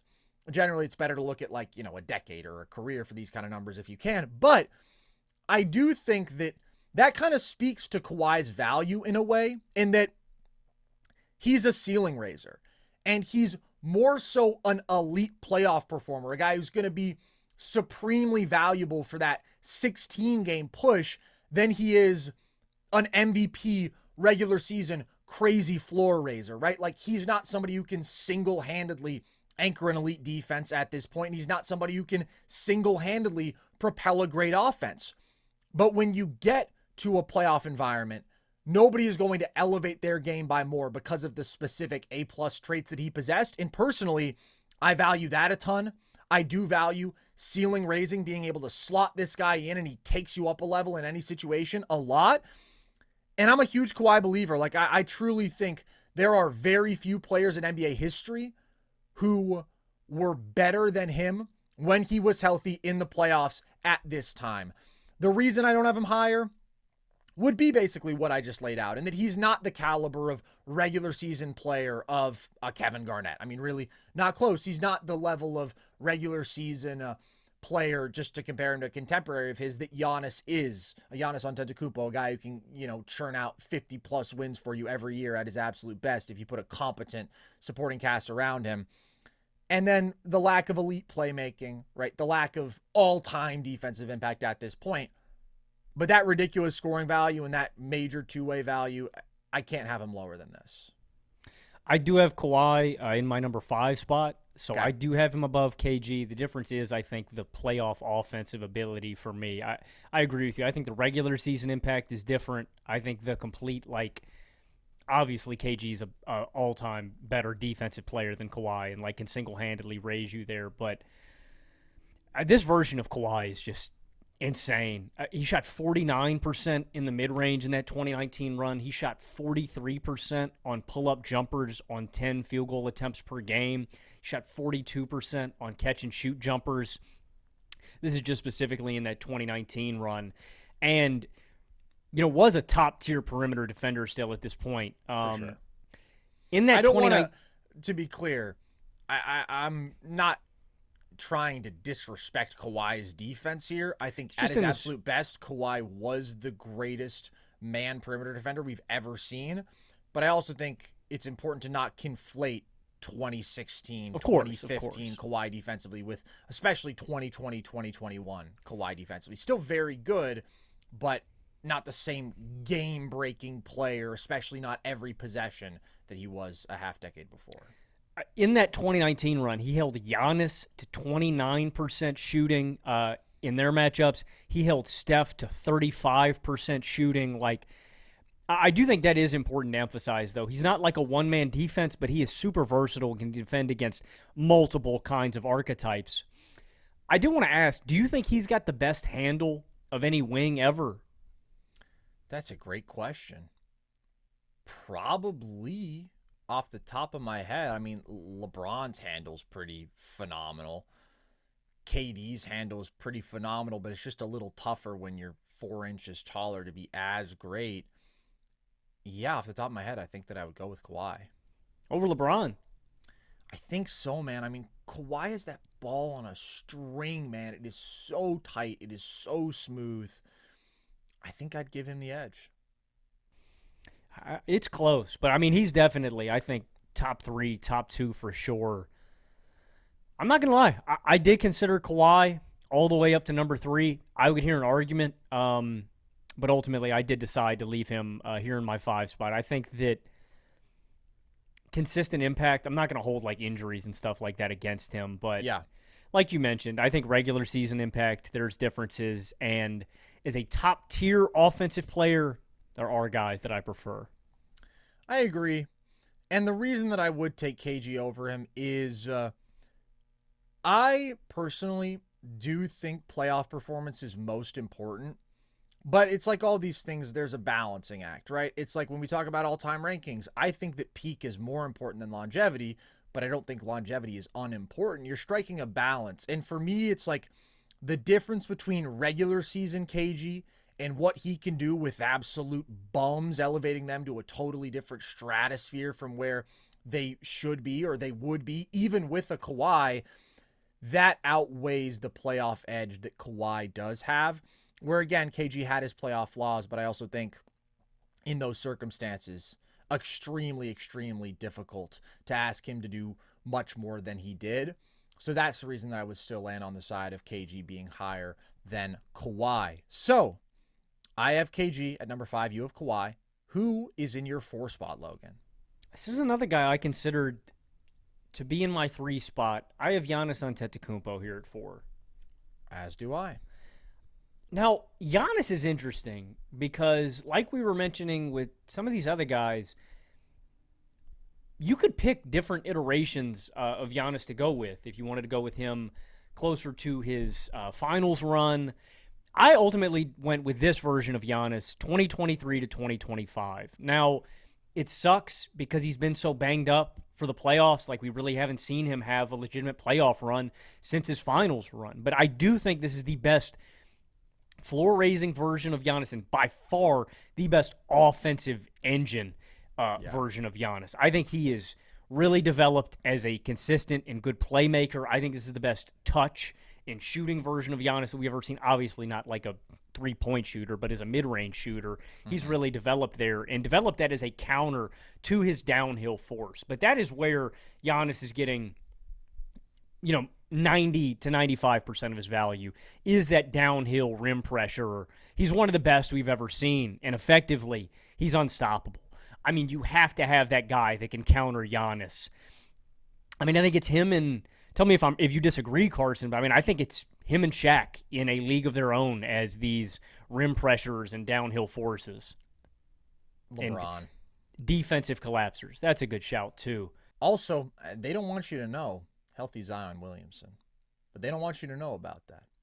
Of course, all these guys do it differently. I mean, especially from Shaq, because he's just straight up interior force, whereas these other guys are all-time great drivers. But yeah, I think that's your Mount Rushmore there. Zion Williamson. If we were doing 10-game peaks, Zion Williamson would be here for sure. I mean, purely in terms of healthy rim pressure, Zion is like nothing we've ever seen, and he is in that absolute top tier. Historic. Yeah.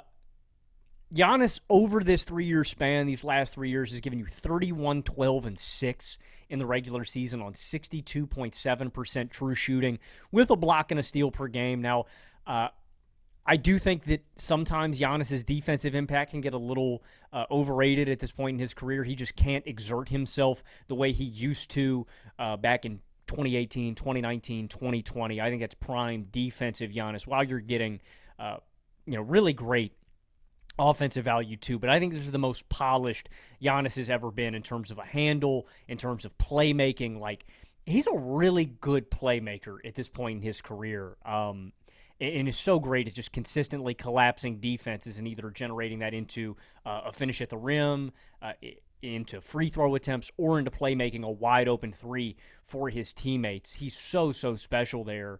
And that's why he is so high. I mean, he is unstoppable. He's a really good playmaker, and he still is giving you good defensive value and still being one of the most destructive and dominant rebounders on the planet as well. So I did consider Giannis up to number 3. Ultimately, I think everybody in my top 3 spots is giving me impeccable two-way value while being better offensive players and more seamless fits as offensive players than Giannis. But I would hear an argument for Giannis in the number 3 spot, but I land with him here at number 4. Yeah, this is so close. I mean, like I said, the entire 3 through 5 range for me is almost a coin flip, but especially 3 versus 4. In fact, I think we talked about this with Mars last year, and I had Giannis in my 3 spot, and I'll just talk about who I'm comparing him up against. It's Kevin Durant. This time, I'm going to lean KD for reasons that I'll talk about later. But first, in terms of Giannis, why he has to be in the top 5 at the very least, he's one of the greatest players we've ever seen. And maybe I kind of cheated with Giannis's peak too. I'm going all the way from 2021 to 2025, even though I think he is a distinctly different player than he was in 2021. And you laid out a lot of the reasons why. Like, he's gotten better as a passer. This year, he added the wrinkle of being able to legitimately shoot 45% from mid-range. He's improved his shot selection by cutting out the threes where he was still forcing up north of 3-4 a game in 2019. And it's like, brother, you're just wasting possessions. In all those areas, he's improved offensively, but the defense isn't what it was in 2021 when this is a guy who anchored one of the better defenses we've seen this century and was just an absolute game breaker on that side of the ball. I still think Giannis is absolutely a very good defender, but he is no longer in terms of possession to possession impact at that level that he was 4 or 5 years ago. But overall, I think his value has stayed very similar, and so I'm going to include this entire 5-year stretch as his peak, and the production is ridiculous, as you mentioned. And I think the stretch in which Giannis is like one of the most consistent, dominant regular season forces we've ever seen goes even further all the way back to 2019, that first MVP year. And honestly, the regular season floor raising that he did in those first couple years is maybe the most impressive, when the Bucks are like the best team in the league in the regular season in back-to-back years. But the problem is that I think at that point, his offensive game was more exploitable in the playoffs, and I think that you saw him have some real issues going up against a Miami defense that built the wall in 2020 and threw a bunch of big physical bodies at him and loaded up the shit out of the paint, and he struggled.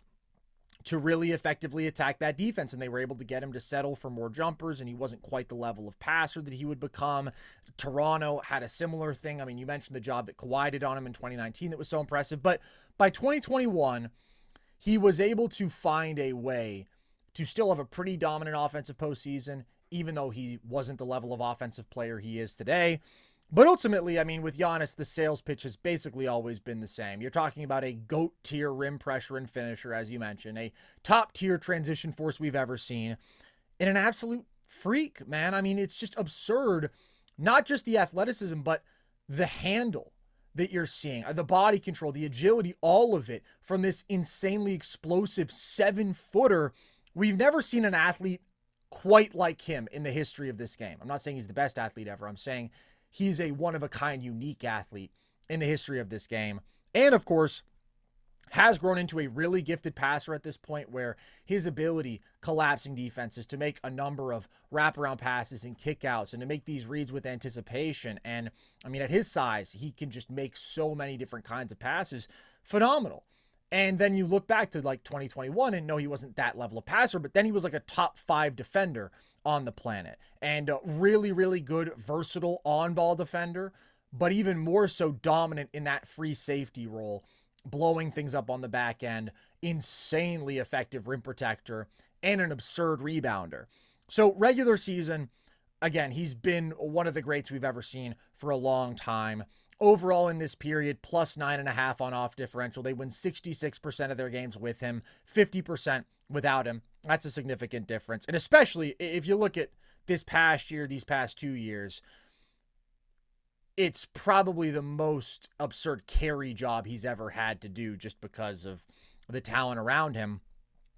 When you get to the playoffs, I don't think that Giannis has quite been the same level of consistent, absolute all-time great force that he has been in the regular season. And that was especially true before this peak in 2019 and 2020. But even if you look at this stretch, I do think he just hasn't been able to maintain quite the same efficiency in offensive effectiveness. We've seen his ability to just like physically will his way to utter dominance on offense with this elite defense. And the production is crazy overall in this time. In the playoffs, it's 30, 13, and 6. Of course, he's Giannis. That's what he does.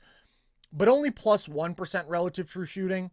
And I do think we've seen, especially in the early 2020s, some of the offensive limitations of, even though it got better in 2021, like if you think about that Heat series in 2023, just some of the awkwardness facing super pack paints or facing a really good, big physical forward defender who can stay in front of him, like a big, like Bam Adebayo.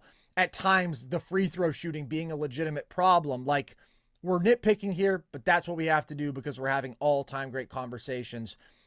That's probably just enough of an issue offensively for me to have Giannis in the 4 spot instead of the 3 spot. And also, I think his ball dominance does demand a certain play style. Like, we saw this with Dame, right? That was a fit that on paper in a lot of ways, oh my God, how incredible. Pairing an unbelievable all-time downhill force like Giannis with an all-time great shooter like Dame. And the potential in their 2-man game where Giannis can be screening as Dame is extending the defense 35 feet out, and then Dame finds Giannis off the short roll and he can make the reads or he can barrel all the way downhill. That should be a perfect pairing, but it wasn't. And it was actually a really clunky pairing, and they were never at their best on the floor together. And actually, Giannis looked a lot more comfortable and was more effective when he was able to effectively operate as the point guard, when he was able to have a bunch of high screens set for him, and when he just had basically straight shooters put around him, and he could play that super downhill style that he wants to with the ball in his hands. I think it's great that he can do that. I mean, what an offensive player he is and has become. But nevertheless, I mean, especially when you're comparing him to Kevin fucking Durant, like, it's hard to find a more malleable, versatile offensive player in NBA history. There's not many of them than Kevin Durant, a guy who can excel in so many different ways in so many different situations as a ceiling raiser. And that's where kind of the core difference between these two, to me, and I couldn't be closer between them, is I think that offensive edge that KD has just slightly outweighs the defensive edge that Giannis has. And I think Giannis's offense is just clunky enough to build around at the highest level. And while Giannis is the better floor raiser, KD is the better ceiling raiser. And I do have more offensive versatility with him by a fair bit. And that's why I land on that side of this. Yeah, I mean, I basically completely agree with the distinctions that you made between Giannis Isn't and that KD. nice? That's why KD's above. I mean, you just don't have to worry about it with KD. You know what KD's given you. There's no exploitable flaws offensively. And for me specifically, with the gauge that I picked between 2023 to 2025 Giannis, there's not like a massive defensive gap between him and KD. Like, I think Giannis is probably still the better defender, but KD can get underrated, I think, man. I honestly, Depends on which version of KD you're talking about. I'm taking 2017 to 2019 Okay. KD when he was with the Warriors. Now, I didn't take this version of Kevin Durant in the all-time draft. I do prefer for the team I was building there the peak athletic and scoring version of KD for the team I was building. But the best version of KD, I think, is this 2017 to 2019 version where he did improve as a defender and the Warriors were an elite defense. He was a legitimately good passer. And it's ironic, Carson. I kind of think that the best playmaking version and best defensive version of KD probably still came after the Warriors' tenure. Like, I think he improved as a playmaker, even more so later in his career. I would agree. Not defensively, though. Defensively, he definitely peaked 2017 with the Warriors.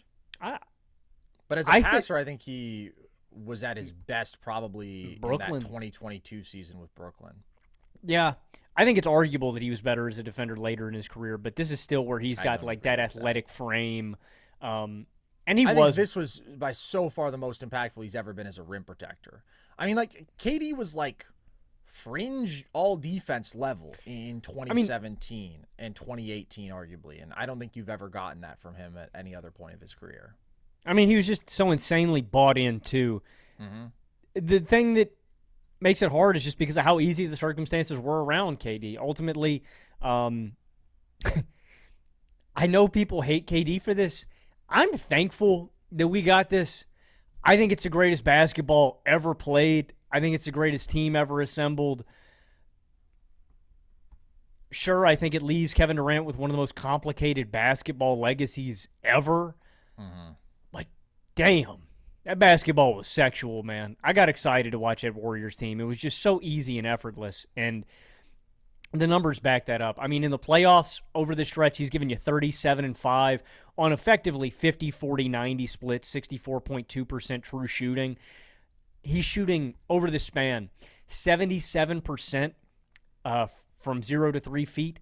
And in between 3 feet to the three-point line, he's basically shooting over 50% from outside the paint to the three-point line while shooting 39% from deep. That's not a number that is solely limited to just the regular season. Those averages, that efficiency holds up through the playoffs as well. Now, again, you always have to mention the basketball situation that he's in. He's in basketball heaven. This is peak offensive Draymond. This is peak Steph, peak Clay, effectively. Well, so, like, he didn't quite get peak offensive Draymond, unfortunately. RIP 2016 Draymond, fly high, my sweet, beautiful boy. All I'm saying is that it's still a better offensive version than backpack, I'm not going to shoot, or I'm going to shoot 30% from deep Dre. Like, this is still when all of those guys are basically at the peak of their powers. Like, so he is in basketball heaven, but that still doesn't take away from the basketball player that KD was. And I think this version of KD specifically is the perfect blend of decision-making, of defense, of athleticism, of scoring, right? Because, again, you could go with Brooklyn KD if you wanted and say, okay, this is the best playmaking version. You could go with early KD and say this is peak athletic and scoring KD. But I think this version of KD on the Warriors is the best blend. And I don't feel like I have anything to add about the Giannis dynamic. I think you tied a bow on that pretty well. As much as I love Brooklyn KD, he's not in these conversations just because the athletic regression post-Achilles. I mean, it's the most incredible recovery from an injury of that significance. But it really is, do you want this 3-year stretch with the Warriors, or do you want KD at his absolute best with OKC? I have zero problem going either way. I think you laid it out, especially the defensive stuff. I mean, that's when KD really makes the case for this Warriors stretch. That being said, I also think that's a little bit of situational privilege in that he didn't have the same offensive load and he was able to therefore buy into a bigger defensive role. I could go either way.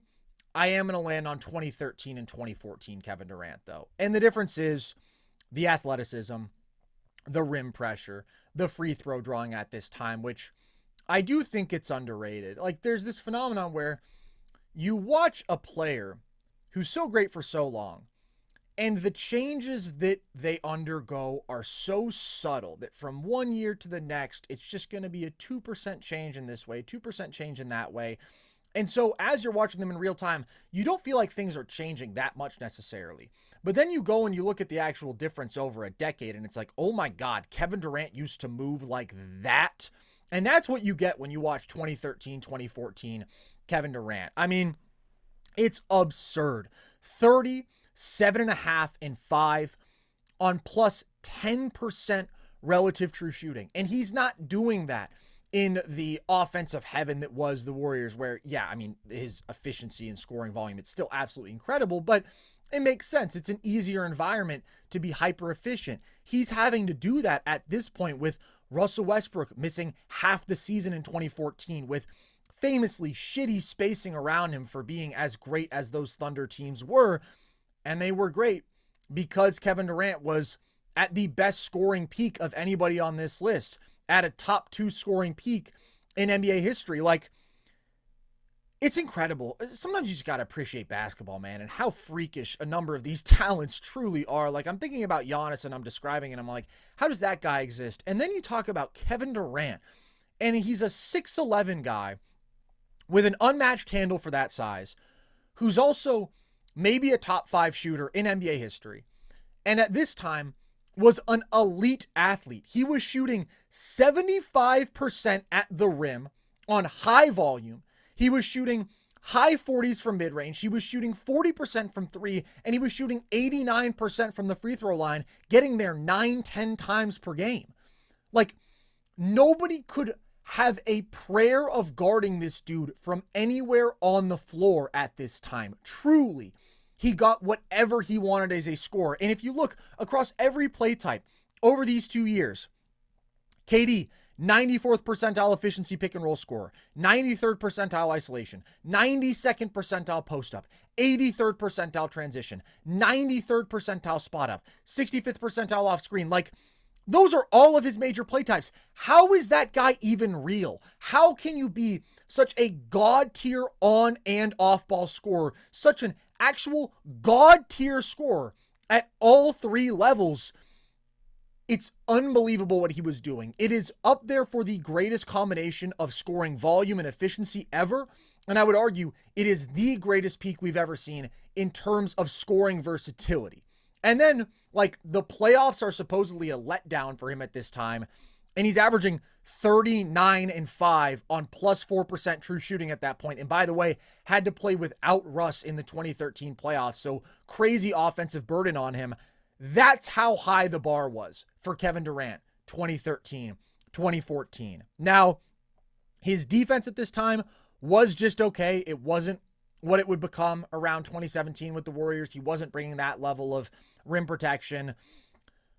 But man, I mean, Kevin Durant was such an alien at this time that it's like, okay, he doesn't have a ring from this period, but Russ was hurt in 2013. They lost to a dominant Spurs team in the 2014 Western Conference Finals. Like, I just can't look at the level that Kevin Durant was at this time and say, oh yeah, it's his fault. It's his fault that they didn't win a championship, because I obviously think that he was more than capable of doing that if the circumstances around him aligned, which sometimes is just a matter of dumb luck in the NBA. In a vacuum, he's top 3, and it is really, really close between him and Giannis. But like I said, it's the offensive versatility. It's the hyper efficiency. It's the fact that his offensive game did translate better than Giannis's because, like you said, I mean, not only are there no holes, he's A+ at everything offensively at this time. Just easier to build around, marginally so. But I want that ceiling raising that I get from him. But like I said, if you want to argue Giannis at 3, absolutely I hear it. I've made the argument myself. If you want to argue KG at 3, I would hear it. This is the point, and it's still very close, where like even Giannis up against KG, and that's a debate that people have been having for a long time, and they have a lot in common, right? They're these crazy, freakishly athletic and nimble 7-footers who are great passers for their size and are great hyper-versatile defenders. They have a lot in common. The reason that I give Giannis the slight edge is just the physical imposition that you could get from him in the playoffs and how he could will his way to scoring volume and production that KG couldn't, because of what we were talking about, the fact that he couldn't get to that easy offense necessarily. He could be forced into a tougher shot diet. Like, yeah, Giannis, there are certain defenses where you can load up on him and give him a little trouble, but also sometimes he's just going to go through you all the same, or he'll do what he did against the Celtics in 2022 without Middleton, where no, he wasn't super efficient, but my God, I mean, the volume that he could give you, 34 points per game in that series, creating basically every shot for his team. Like, KG couldn't do that offensively. That's why I have Giannis above him. And then I have KD above Giannis because he's even another level up offensively in a totally different archetype, basically. And I'll take that automatic, all-time great offense, top 2 scoring, even over the two-way greatness of Giannis. Yeah, I mean, the KD that you're talking about, too, that's prior to any injury that he suffered. You know, he ruptures the Achilles with the Warriors, but, I mean, that's pre-Jones fracture as well. Yep. The following season. Like, I think he had an MCL sprain in 2016 or something like that. Like, he really was moving different, man. It's unbelievable, and I'm glad that you point that out because, yeah, even once you get to 2015, 2016, as you mentioned, 2015 is the significant injury, like, he's not getting to the line at the same rate. He's not getting to the rim at the same rate. And then those things just keep, again, losing a little bit of juice. And then there's the Achilles tear. And we still look up in 2025 and this dude's a top 10 player on the planet. Kevin Durant, man, I'm going on a crusade for him because I think he is so underappreciated. And it is so unfortunate that his 2 championships came with the Warriors because they'll never be appreciated in that way, even though he was playing at such a monumentally high level at that time, you know, averaging 35 a game on ludicrous efficiency in the 2017 finals and almost replicating that performance in 2018, basically running it back. It's insane how good this dude was at his best, and it's insane how many iterations of him have been absolutely dominant and how he has sustained this level for so long in spite of injuries, and it's probably because he's 7 feet tall and can rise up over you and knock down any jumper from anywhere on the floor out of any play type with ridiculous efficiency. That stuff, it turns out, is still extremely valuable even after 18 years in the league. Extremely underrated longevity. Insane longevity. It's kind of crazy to think about, man. Like, all time, I guess I can't say tier 1 because that's just LeBron. But tier 2, I mean, God forbid I have to mention him, but we're talking about like KD very nearly at Kareem, Karl Malone levels of longevity. I know, I'm sorry. Another one? But then you also consider how great KD was the second he set foot in the league. Like, what Steph is doing at 37 is insane, right? But Steph obviously came into the league older and then took a few years to get going. Year 3, KD was MVP runner-up and scoring champ. That was the 2009-2010 season. Shout out KD. Also, shout out modern doctors in medicine, man. Because it is crazy, the advancements that we've made. Because, like, you know, I'm going to take it real back into a different sport, too. But, like, you know, Gale Sayers has this amazing rookie season and then tears his knee up. And, like, he's just never the same because we have come a far piece. But it's ridiculous, man. KD has had setback after setback, and he still comes back, and he is still a top 10 player. Logan, I'm glad to see you giving KD all this love because there have been times when you've been outraged with KD, and you've said he's a dishonorable man. And I'm glad to see that you are on the Glaze train with me because I'm all there. I'm all there with KD these days, man. I think he's just unbelievable. But he's not in my top 2 because who exists, Logan? He's not. In my number 2 spot, I have Larry Bird, specifically from 84 to 86. And the distinction I would make between KD and Bird, I think Bird is unequivocally a better passer. And I think even as malleable and as versatile and how well KD can fit in, I think Bird can fit in even better into any offensive situation. And I think Bird's a better defender. So I think in all those areas, Bird clears, but it is close. I mean, KD's impeccable, but Bird could just fit in anywhere, and he'd make it look. I don't know if Bird is underappreciated because he's not super athletic, but I also just wonder if it's because Bird made it look so easy. No, Bird isn't flying into the lane and yamming on people, but he's super effective. You know, it's like he just made it look so easy. He was going to find the open space on the court. He was going to get there, and he was going to knock down a shot in your face, and then he was going to cuss you out and talk some shit afterwards. Like, Bird just made it look effortless. I also think he's a better rebounder than KD, too, if we're talking about areas where I do prefer Bird. So I think the only argument I would hear is that KD was a better scorer, but even that, I'd sit there and I'd say, well, I don't know, man. Bird's a damn good scorer, too. At his apex, he's giving you 26, 10, and 7 on 50, 39, 89 splits, 57.3% true shooting with nearly 2 steals a game. Bird could just do it all on the court. An impeccable scorer at all 3 levels, a great rebounder, a great playmaker, a great defender. And again, it really is Bird's ability to just fit in. Like, you just can't take that for granted. He's playing with the Chief Robert Parrish and Kevin McHale and these great basketball teams. And I think it's important to recognize the all-time talent that those teams had, right? Dennis Johnson, Danny Ainge, Bill Walton off the bench. But it never felt like, you know, anybody was playing second fiddle. Everybody kind of got theirs. And I think that is a testament to Bird's ability to manufacture offense on ball and off ball. And I think he would have thrived in any era. I mean, I always wonder, and everybody brings this up with Bird, but if he had played in a modern era where the three-point shot was more prevalent and he was encouraged to shoot more, we talk about this with Barry, but, you know, how many more points per game would Bird average if he was encouraged to shoot the 3 ball at a higher rate? You just wonder about things like that. But he just brings you total value in every single area. The only reason that he's not higher is his athletic limitations. And even that, I think, can get overstated sometimes, and because he's not LeBron. But let me ask you this. Please. I'm going to ask this about both guys. Would you hear an argument for KD at 2? Not really. Not if you judge players as I do, which is relative to era. I mean, I'm talking about KD being underrated. My God, does Larry Bird get underrated these days?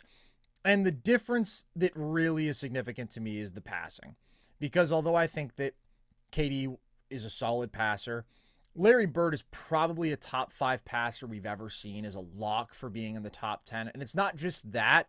When it comes to basketball feel, and what I mean by that is seeing the opportunities within the flow of the game to make high-impact plays, to make reads, to find opportunities as a scorer, I don't think anybody has ever been better than Larry Bird. And that is so supremely valuable because as versatile as KD is, like, Larry provides value in even more ways offensively. So yes, KD is a better scorer than Larry Bird, but he's not a better all-around offensive player because Larry could give you in the regular season 27, 10, and 7 on plus 4% relative true shooting. And then in the playoffs, those exact same numbers, and that is significant, right? Like, I'm saying, oh, it was a letdown for KD and his numbers were still great in the playoffs, but for Larry, he maintained 100% this all-time great production and offensive value. And although he doesn't have like the unfathomable tier 1 efficiency of a Jokic or a Steph or a Magic or some of these guys who are on the Mount Rushmore of offensive players ever, he is still, to me, like a top 7 offensive player ever because he does have probably the best feel ever, and he is very much on the short list for most versatile offensive player ever. And the impact of that manifests itself in so many ways. We're talking about Bird from 84 to 86, 87, right? His absolute peak, but we can never forget, Logan, that this dude, as a rookie, took a team that had won 29 games and did not undergo significant roster changes and made them a 61-win team in his very first season and was, I believe, 4th or 5th in MVP voting in his very first season, and then just continued to build on that and only improve. Elite jump shooter, one of the best we've ever seen. Hyper versatile there, right? Out of the post, off movement, out of isolation, incredible. Maybe the craftiest scorer we've ever seen when it comes to the use of fakes, footwork, just an incredible bag and ability to create space and create slivers of opportunities for himself. And I think that's a reason that like Larry was such a great playoff performer and his efficiency didn't take a hit whatsoever. It's something I've talked about already, but it's important to have like those paths to hyper efficient offense, right? But if you're relying on getting to the rim over and over and over again, well, defenses are going to pack the paint and they're going to test what counters do you have.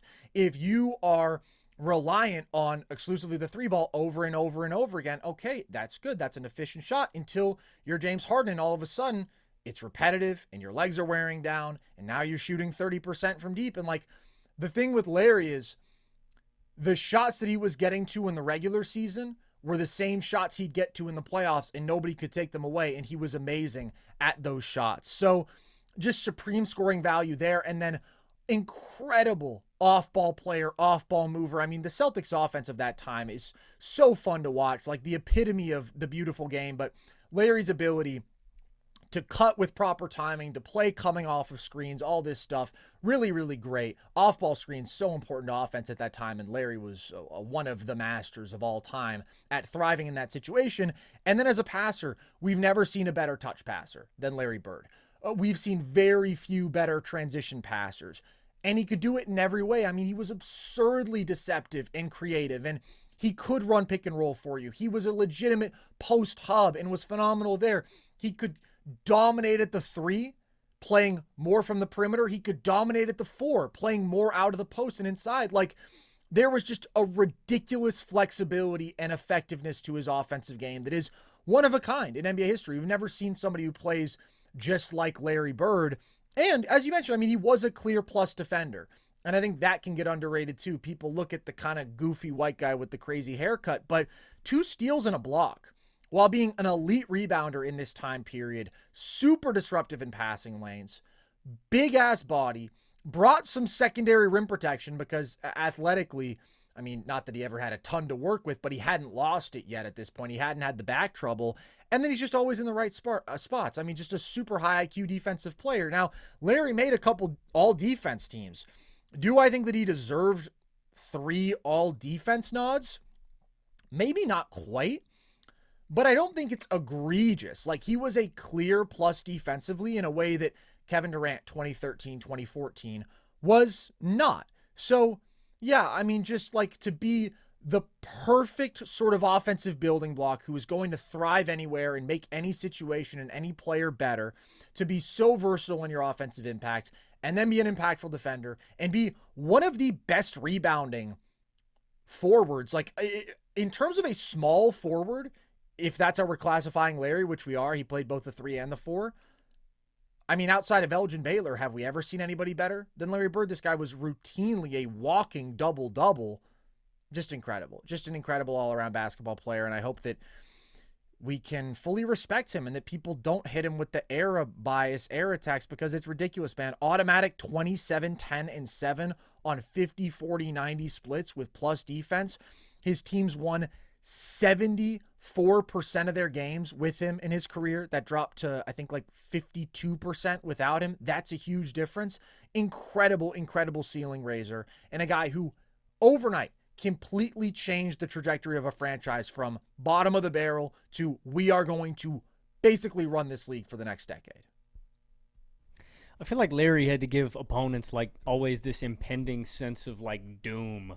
You know, like you said, man, when you can shoot over the top like Larry can, like you always have to respect that, and that just opens up everything else for your team because you have to respect that. And if you don't play that, he's just going to shoot over the top. If you try to defend it, you know, if you bring a double team over, he's going to find the open guy. Like he just, it reminds me of like the old phrase from Roddy Piper, rest in peace, when you find the answers, he changes the questions. Like, and if there is a modern equivalent, I agree with you. I don't think there's ever been anybody that plays exactly like Larry. I would say somewhat to like Jokic, if you want to picture it in your brain. Like, no, he's not going to blow you away with this athletic pop, but it's going to be methodical. It's going to be brilliant. And he's always going to have that answer, whatever that is, right? If it's getting to the cup, if it's getting to his jumper, if it's passing out, he's got it. And, Larry's. I really hope Larry doesn't get lost to the sands of time, man. Larry's an all-timer. The Jokic point is a good one. And specifically when I was talking, I don't remember when this was, about like players who have a case as the offensive GOAT, I took Larry out of that mix, and the reason for that was basically what is the argument for Larry Bird over Jokic, because they do so many of the same great things at an all-time level, and then Jokic is also 7 foot, 280 pounds, stronger, much more overwhelming post force, much more efficient. Like Nikola Jokic is, I would say, the evolution of Larry Bird if there is one, but still they're not exactly the same. And just offensively, I do think that there's a gap between him and KD because of that passing. And honestly, I mean, even off ball, Larry's better. KD is a great off-ball scorer, but when it comes to the off-ball movement and feel, that's where I think that Larry does separate himself even there. Just somebody who maxed out their absolute potential offensively, maybe more so than anybody else we've ever seen in the history of this game. But at number one, Logan, it's who? The GOAT! The GOAT! Yes, LeBron. I think the most interesting thing when you're debating the best forward peak of all time isn't who it is. It's what version of LeBron you're going to take. Like, if you want to take early supreme athlete, best in the world in that regard, you could take early Cleveland LeBron. I would hear an argument. If you just want to take Heatles LeBron, if you want to take later, because then I think you're getting a supreme combination of defensive shooting, of playmaking as well, and rim pressure. And still with that athleticism, you could take that LeBron. Or I would hear you out if you wanted to take like 2016 to 2018 kind of brilliant offensive genius maestro LeBron. Even though he's not at peak athleticism, I would hear that. I specifically, and you maybe have a larger range, Carson, of peak for LeBron. I did go with a blend of the Heatles, Cleveland LeBron, and I went with 2013 to 2015 LeBron specifically because I think that's where you get the best blend of athleticism, of that playmaking, of the shooting touch all together. But like I said, I think you can pick a range for LeBron. Regardless of who you chose, I think that guy's number one. In this stretch, he's given you 26, 7, and 7 on 54, 38, 74 splits with over a steal and a half a game and nearly a block per game if we're looking at playoff numbers included too. I think it's the best blend of the primary initiator from the perimeter that can run pick and roll for you and get downhill and make all the decisions for your offense while spacing the floor out, while giving you supreme athletic, rebounding, and defensive value. So, I think best offensive LeBron is 2016 to 2018. I think the best athlete version of LeBron is young LeBron. I think the best complete version is this range, though. Late Heatles LeBron into early Cleveland LeBron. I don't think it's a matter of who you're putting in this one spot. I think it's which version of LeBron you're going to take. And so, I don't know. You could go a million different. I would hear an argument for any version of LeBron. But this is the one I decided on. It's hard, man. It's hard picking a stretch. Yeah, I mean, at this point, I've thought about it so many times already. I know what my favorite version of LeBron is. But if you want to argue 2009, 2010, I mean, I think that's the greatest 2-year stretch of floor raising we've ever seen, and that's the greatest athlete to ever play the sport. If you want to argue, 2016 to me is the most compelling outside of my choice. And I know that we're going with multi-year peaks here, but the reason I say that is 2016 out of the second Cleveland stint is the best combination of the absolute pick and roll surgeon, bully ball master, LeBron, that sort of offensive genius as an on-ball creator, with still being able to really reach that high defensive level in the 2016 playoffs that he did. So often people will say, how can you look at 2018 LeBron and not think that's the greatest basketball player to ever play? And I'm like, I really don't think that's the greatest version of LeBron to ever play. Offensively, sure. Offensively, at that point, I mean, again, on ball as a passer, his mismatch attacking, because also the game had changed at that point in a way that was favorable to LeBron, where all of a sudden defenses are switching way more. I can strangle the pace. I can get a matchup by like every possession down. And yeah, I'm going to obliterate you like that. But also, I mean, LeBron was a thoroughly mediocre defender by 2018. So to me, 2016 is a better cross section of the two. But I'm always going to go with 2013-14 LeBron. I think that as somebody who prefers ceiling raising to floor raising, this was the best LeBron ever was as a ceiling raiser. It was absolutely the best he ever was defensively. I mean, just an incredibly high peak on that side of the ball with crazy matchup versatility. Still such elite explosiveness athletically, but significantly more strength than he had in 2009, 2010, which allowed him the ability to guard centers in stretches, right? To just be incredibly versatile there, and was an impactful rim protecting wing, was a great defensive rebounding wing, just an all-around defensive monster, so high IQ. And offensively, he was also helped by that added strength, where 2009, 2010, I mean, that first step is like absolutely fucking disgusting, but it's still nasty in 2013, 2014. And now he's able to finish through contact at like a superhuman level. I mean, LeBron is always a ridiculous downhill rim finisher, but now you're getting like 80% at the rim kind of numbers from him because he's just Iron Man. It's like he's in a tank. And he was a better post player than he was in the first Cleveland stint because, again, of that added strength, and that was also just a priority in terms of his development.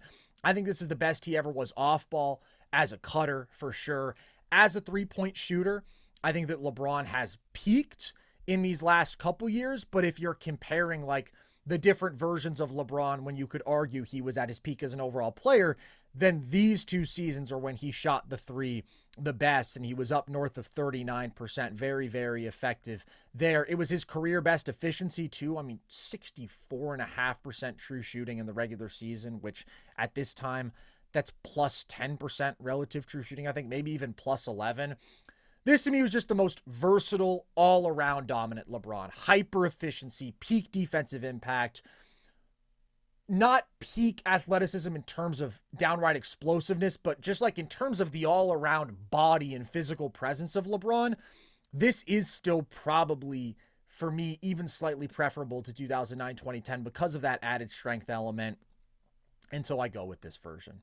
But obviously, as you said, there's nobody else who makes a case. It's crazy to think, you know, it wasn't that long ago that they were arguing Larry versus Braun. Skip would probably still do it. I'm sure Skip still has Larry over Braun. If I called my dad up right now, he'd give you the full spiel, and then I'd be like, hey, Pops, it's not 1990 no more, man. No, it's not. There's a LeBron now, and he kind of changes everything. We have a Hulk. We have an army. We have a LeBron. That is a sick Marvel reference, Logan. Have you seen the new Marvel? Did you go and see the new Marvel? I ain't watching none of that nonsense. Would you want to go see the new Marvel with me? Here's my hot take. They oversaturated all the superhero movies to the point I don't care anymore. Y'all killed all the characters. That's not a hot take, Logan. I mean, it's absolutely Here's my correct. lukewarm take. Marvel's mid now. Yes. No, absolutely. I don't think there's anybody who wants to go see a Marvel movie for the next 10 years, unless you're 4 or maybe 5. I haven't. They had me balling in the theater after Endgame or after Infinity War. I never went back. I was like, that's good. I'm good on the rest of my life. Yeah, I mean, turns out you just can't churn out 12 combined movies and TV shows every single year and expect people to lock in, and also the quality goes way down the drain. And also, Logan, you know, some of us just freaking grew up, man, and no, this is an L take. You can still like kidding. superheroes. No, dude, I went and saw Superman the other week, and I thought Superman was pretty good. That is one that I do want to watch that movie. Also, that's the one Batman. that I do want to see. Let me tell you what everybody should be most excited about in the superhero world. No question, it's the Batman. What DC's doing right now, it's intriguing. Talking about Pattinson, baby. That was a good one. Yeah, fantastic. There you have it, folks. Our thoughts on superhero movies and the top 10 forward peaks in NBA history. We have so much content for you guys. We just don't stop, do we? I'm talking about Marvel shoveling it down our throats, but here's the difference with Marvel. For them, it's all about the bottom dollar, Logan. And they stopped caring about the heart of their material. For us, every single day, you go on TikTok, and there's going to be a deeply homoerotic, deeply silly conversation between me and Logan, in which also you're going to see some good sports knowledge. And 3 times a week, there's going to be a podcast here where we're either going to be having a jolly old time with some friends of ours doing some trivia, or we're going to be ranking some shit, present day or past, and we're going to put a lot of effort into that. So you know what, Marvel? F you, suck me, and we appreciate you guys, the fans of Nerd Sesh, the true scholars of this society, for sticking with us throughout this wonderful summer. YouTube, audio, you know where to find us. Social, TikTok, Instagram at NerdSesh, Twitter at Nerd_Sesh. And if you want, you can join our Discord to be part of our community there. With that, as always, appreciate you guys. I've been Carson Brabber. I've been Logan Camden. And this was Nerd Sesh.